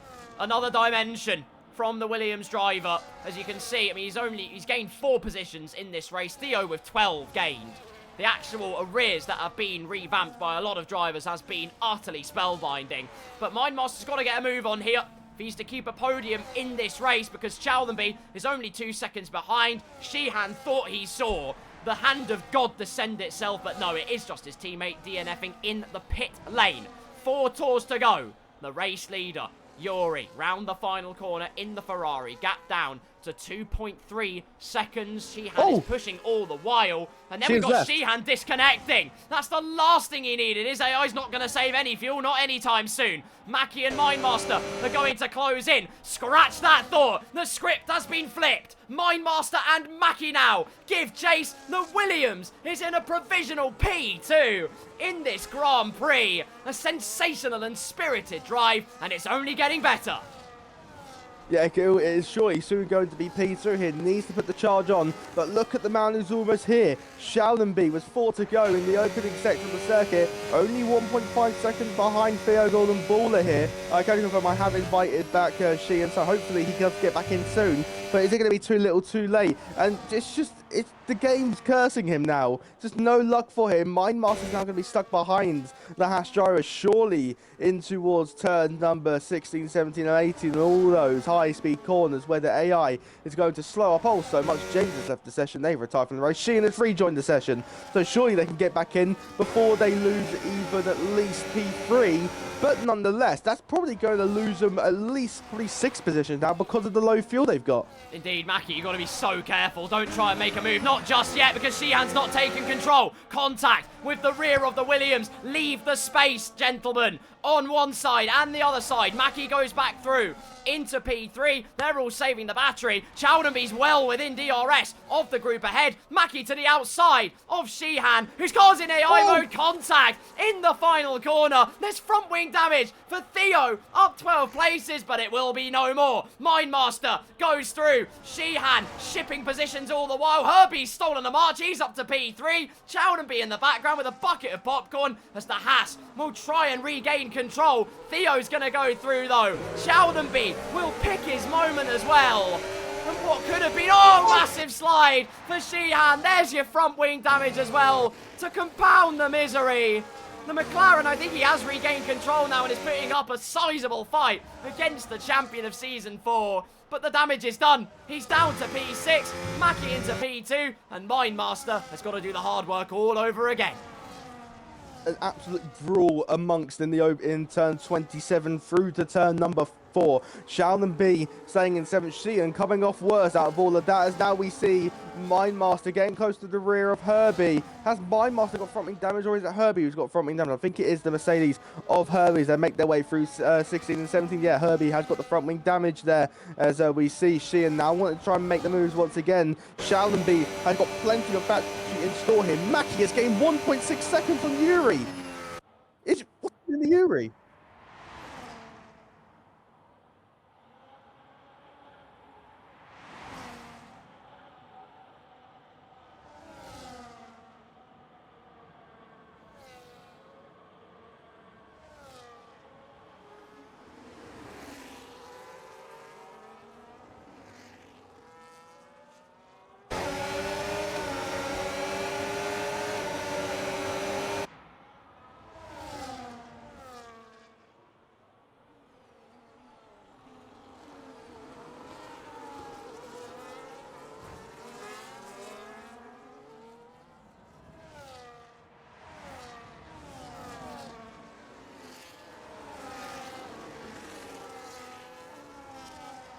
I think Yuri must have an issue. I don't know what's going on. Where's the Ferrari? He lost another second down that main straight as Theo got the ball and running outside. What a maneuver!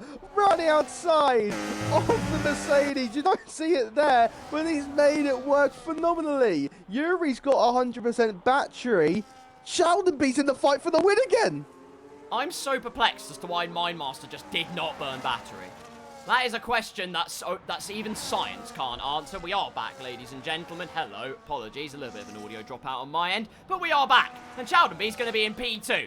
And maybe even winning this race. How on earth has he managed to mastermind that? I don't really know. Looking at Yuri's fuel load, he is over. He's well and truly clear in terms of the fuel.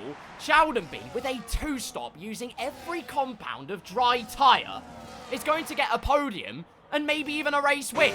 The battery, he's burnt a lot of it. We're going to head on to the final tour of this race. This could decide it here in Saudi Arabia. Does Chowdenby have the tyres left? A massive snap of oversteer. Mindmaster against Theo the golden baller behind. At the final corner, we go for one more tour in TTYB to decide the race winner. A 3-second penalty for Yuri, who's looking to finish with a flourish in the Ferrari. Mackie was within 3 seconds, and now has well and truly lost the advantage. Whether it was Yuri just saving battery, he's got plenty of it to burn. Mackie does not. Chowdenby thought about sizing him up at turn number 4. Not going to happen, though. We've got Theo, the golden baller, who is now behind Mindmaster. He's finally made his mind up about where he wants to be, and that's ahead of the Alpine driver. Sheehan, when's he going to run out of fuel? On minus 0.7. We are just waiting for the moment where his car just starts to cough and splutter. I'm looking at the telemetry. That's the thing I'm hyper laser focused on. He's down to 3rd gear through the left-hander. He's not exactly saving tyres. I think he is just toast, to be honest with you. There's no way he's making it. Chowdenby with DRS is going to claim P2. The damage is done. The battery was saved. It was never really in doubt. It was completely controlled from the Ferrari driver, who has to traverse turn number 22 once again, not leaving any time on the table. Mindmaster goes through on Sheehan. There's the damage of the low fuel mode. The Haas will plummet down the pecking order. But towards the final corner we go. The Ferrari driver, he couldn't clinch the championship. That honour belongs to Chowdenby. But to take the final race win of season number 4, the Flying Dutchman crosses the line to win in season 4 at the final round. Sheehan versus Herbie. Herbie's hit the inside wall. Chowdenby takes 2nd place with a suboptimal 2-stop.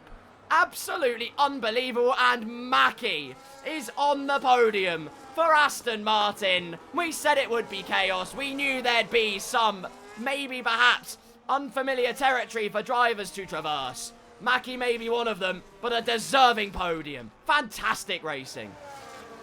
Well, yeah, shout out that. What an end to that Saudi Arabian Grand Prix. The top 2 in the World Championship. Finished 1-2 in the Grand Prix. Not in the order the championship is finished, but Yuri showing why he was fighting for the World Championship.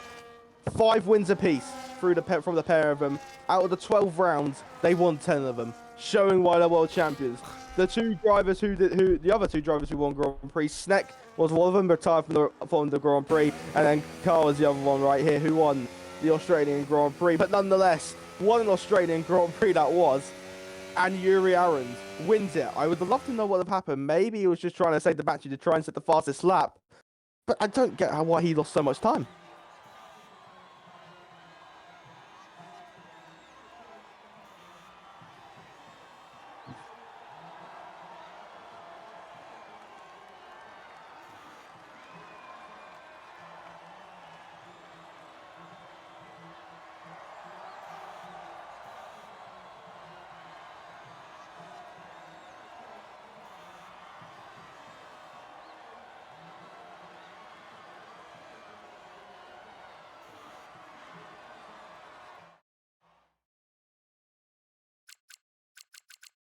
Oh my.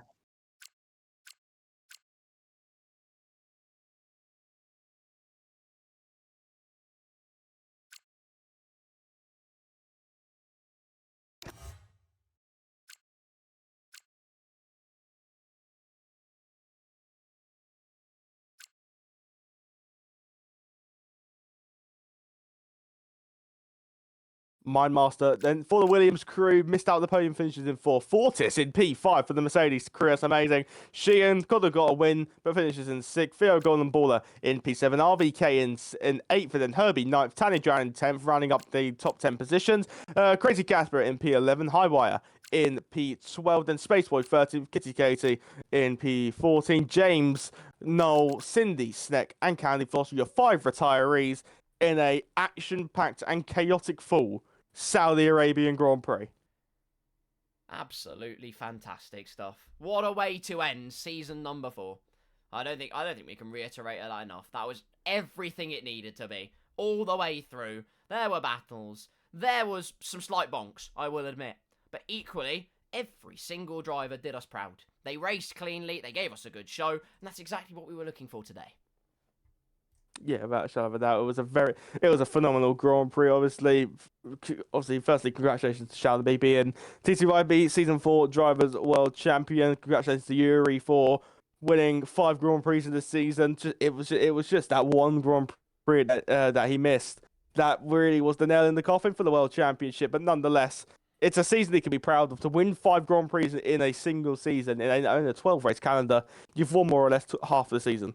Absolutely. And I think the thing is, he's won the same number of races as Chowdenby, both with 5 apiece in this season. 1 win apiece between myself and Sneck. Only 4 different race winners this season, but that shows the level of skill, the monopoly that Yuri and Chowdenby have developed over the course of this season, over the course of TTYB as a whole. Who knows what if, like, the likes of Safso was still here as a driver, if he had turned up for a race, what he could have done, and maybe some others besides. But equally, you have got 2 drivers who are at the top of their game in TTYB. It's going to be very difficult for anyone to reach that level, surely.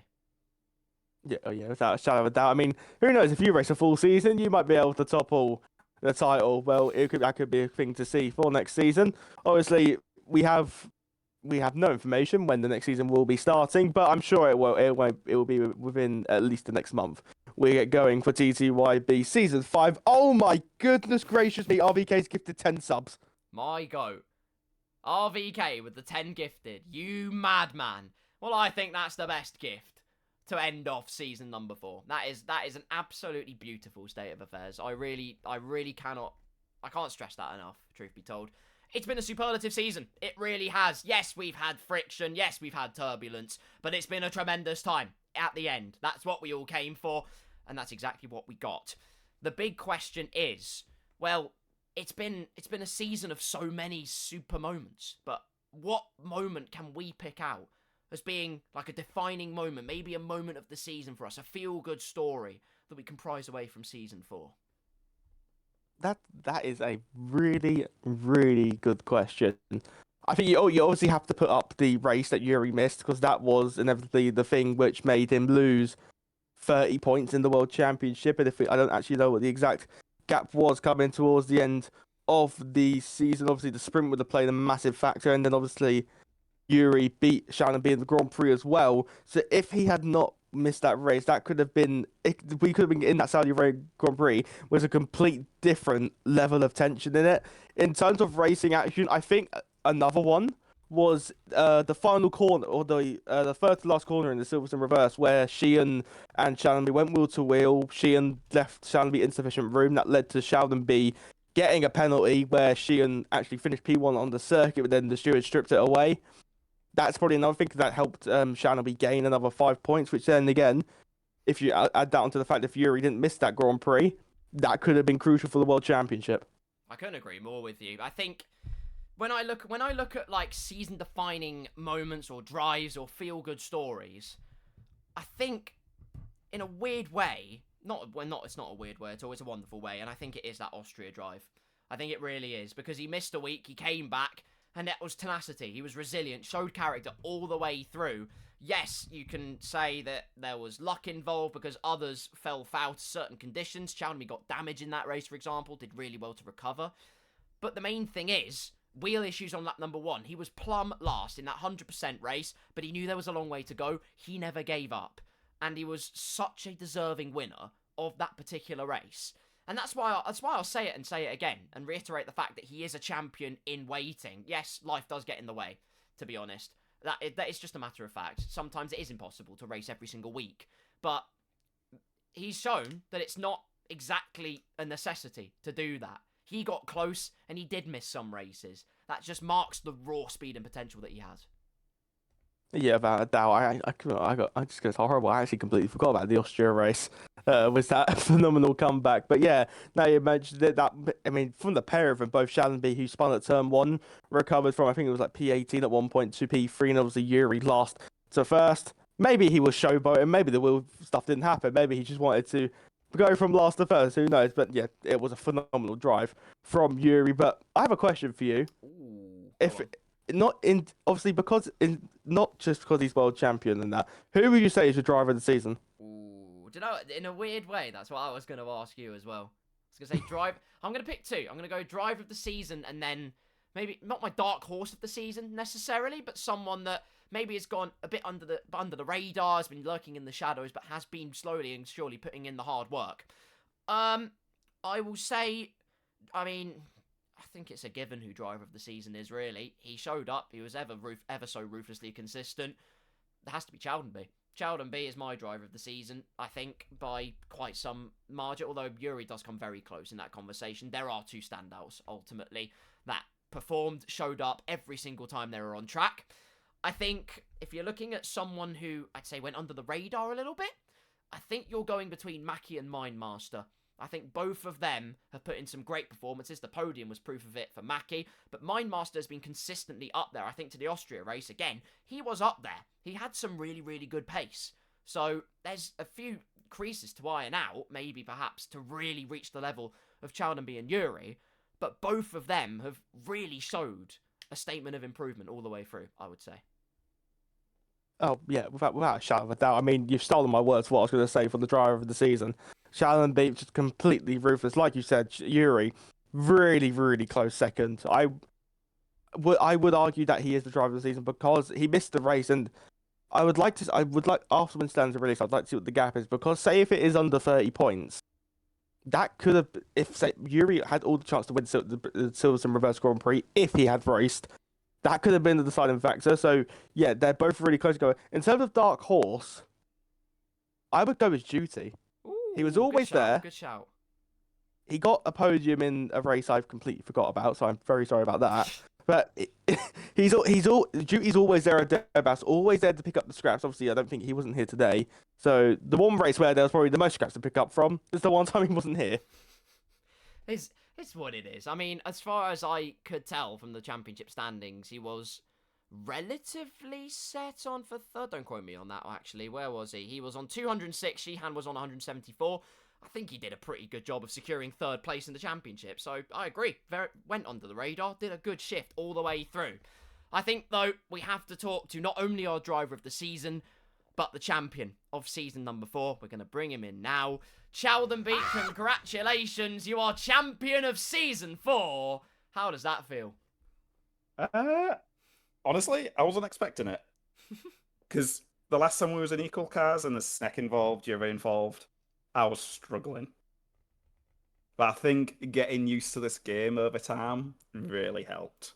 I can tell it has. No, it's been evident. You've put in the hard work, and it really has paid off all the way through. What has been, obviously, you put that time into it, you put the graft into it to understand the game more, to extract more pace. What has been your biggest learning for yourself in terms of getting the most out of the car every time you drive? Consistency. Because I struggled with that in the past, like last time we was equal. I struggled with consistency, and I think what may have helped me was being in the kick last season. Nice. Where it's hindered Snack. I think that's helped me. Sure. No, that's... Obviously the kick was the worst. It's the worst car. You know what it's like. Oh, yeah. And I think that's helped me to keep control of the car. No me gusta. When needed. Get me away from that green machine. No, you're quite right, though. I think, has it been... So, really, it's been a case of focusing on that race pace more than anything else. Just making sure you do get through all of those. I mean, you got cleanest driver and basically swept every accolade this race. So it is an example of just finding that synchronicity and that synergy lap after lap after lap in order to then just bring it home. I think that's probably where you're getting at here. Yes. The results may show different, but qualifying's not my strongest suit. Sure. I think my race pace is the stronger, and that's what I've been concentrating on. So, and it shows. Yeah, absolutely. Rio Harris, do you have any questions for our drivers' champion? I want to speak about your strategy. Was that always the plan? Why? I want to hear that. Well, starting on the softs. Yes. Yeah. I said to Howard last night, if I win the championship in the sprint, I'm starting on the softs just for fun. I was not. When I started on softs, I knew a podium was out of the question. However, that's the opposite. What's happened? If I could have got the race win as well, because if I didn't overstay out the last corner at the end of the second to last lap, at the end of lap 24, I would have got Mackie into turn 1, which means I would have got Yuri within 3 seconds of Yuri. But I didn't. But things like that. But unexpected P2 from that strat, and it was a lot of fun, not going to lie. You did really well. You did phenomenally well. And obviously, you're a world champion for a reason. You have ruthless pace, consistency, just proving you're the best in the league. I think that was shut it out. Do you think you can become a 3-time world champion, though, in Season 5? Obviously, brand new cars, new season, new regulations. Complete different story in terms of battery as well, isn't it? Honestly, I'm just going to say we're going to wait and see, because I generally don't know what it's going to be like. I can't really say anything, because like you said, it's completely different regulations. There's going to be slightly different battery. The setups might be completely different. They might not be, but hey, we'll wait and see. That we shall. 2026 car's not far away, but to cast our minds back, it's not been that long since it ended, but to cast our minds back to this season, if there was a race of the season from yourself, a moment of the season, could you pick anyone out for us from your achievements? I'm good. Oh, God. I'm trying to remember all the races that went on, because it's been a long-ish season. But yeah, I'm going to say, honestly, it actually might be this race, Jeddah. Not the sprint, obviously, because I had to avoid instant at turn 1. But no, it's there's last few laps trying to chase down Yuri. That was just a lot of fun. Overtaking people on a 2-stop strategy made it hella fun. So I'm going to say it's the last 3 laps of Jeddah, I'd say. Nice. The thrill of the hunt, ladies and gentlemen. Yes. There's nothing like it. But we'll draw a close. I mean, Ttyb goes without saying from me, a massive congratulations. A deserving driver's champion. Rio, I'm sure, will echo exactly the same thing as me. Yeah, well, I said that. A deserving champion as well. We must reiterate that. Yeah. 5 wins in a single season. Yeah. Like Yuri, phenomenal. Yeah. And 2 sprint runs, don't forget. Yeah. Right, on that note, I will leave you guys be. Thank you very much for being amazing commentators all season. It is an honour and a Grazie. privilege, my friend. Thank you. That's very kind of Same you. to you. We shall be back Right. for season 5. Take care, mate. Congratulations See you again. next season. Take care. There we go. Our champion, ladies and gentlemen, of season number 4, Ttyb. And I think he put it pretty well. Honestly, it's what we've highlighted the whole way through. It is his consistency that put him in that position. He's hardly been a stone's throw away from a podium. If not, he's been there every single time. Oh, yeah, without a doubt. Sheldon B's just showing his ruthless consistency, determination, guts, and courage. Obviously, when he needed to, he went for moves that you wouldn't expect to go for, but then he made them stick. I never saw him have any major collision. Everyone, a little bit of wheel banging, but it's argy-bargy, isn't it? It's racing when you have the little bit of wheel banging. But yeah, like we've both said so many times, a really deserving world champion. Couldn't agree more. Absolutely. Better words could not be said in the court of Ttyb. Yuri came close. He was a very cutthroat challenger, but not quite today. We have, well, Twilight descending on season number 4. Rather conveniently, Twilight outside. It's like these write themselves, to be honest with you.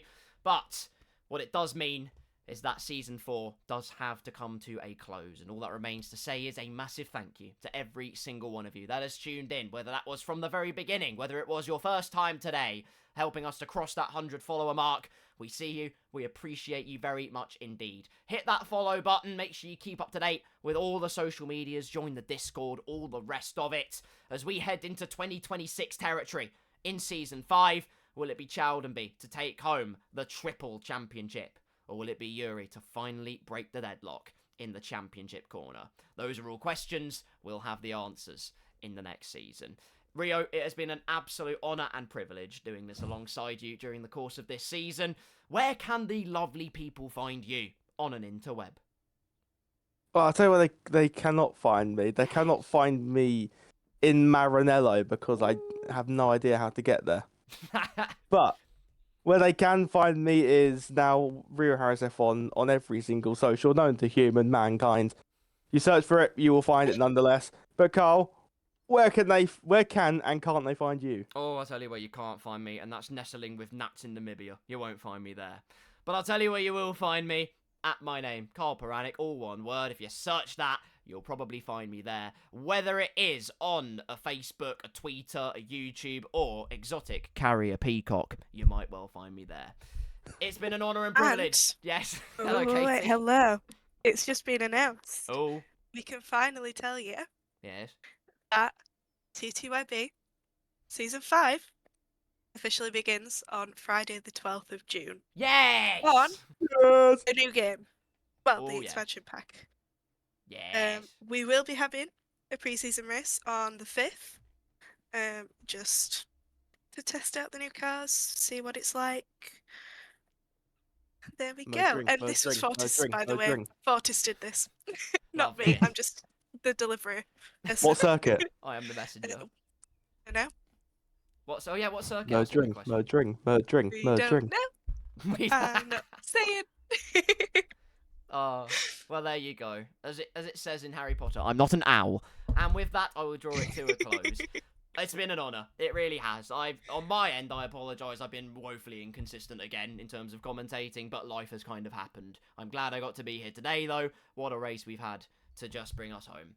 Season 5 will be well on its way. I'm going to start the tunes because you have no better tune than this. And while Fortis is receiving royalties for the delivery of the message, he will also be receiving royalties for this song, which he composed himself in South Suburban Germany, allegedly. Don't quote me on that.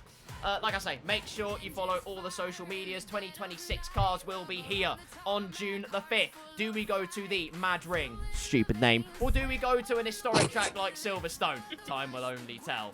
Until then, ladies and gentlemen, we have throttled, we have bottled. That's Rio Harris. My name's Carl Poranic. Katie was the deliverer of said message.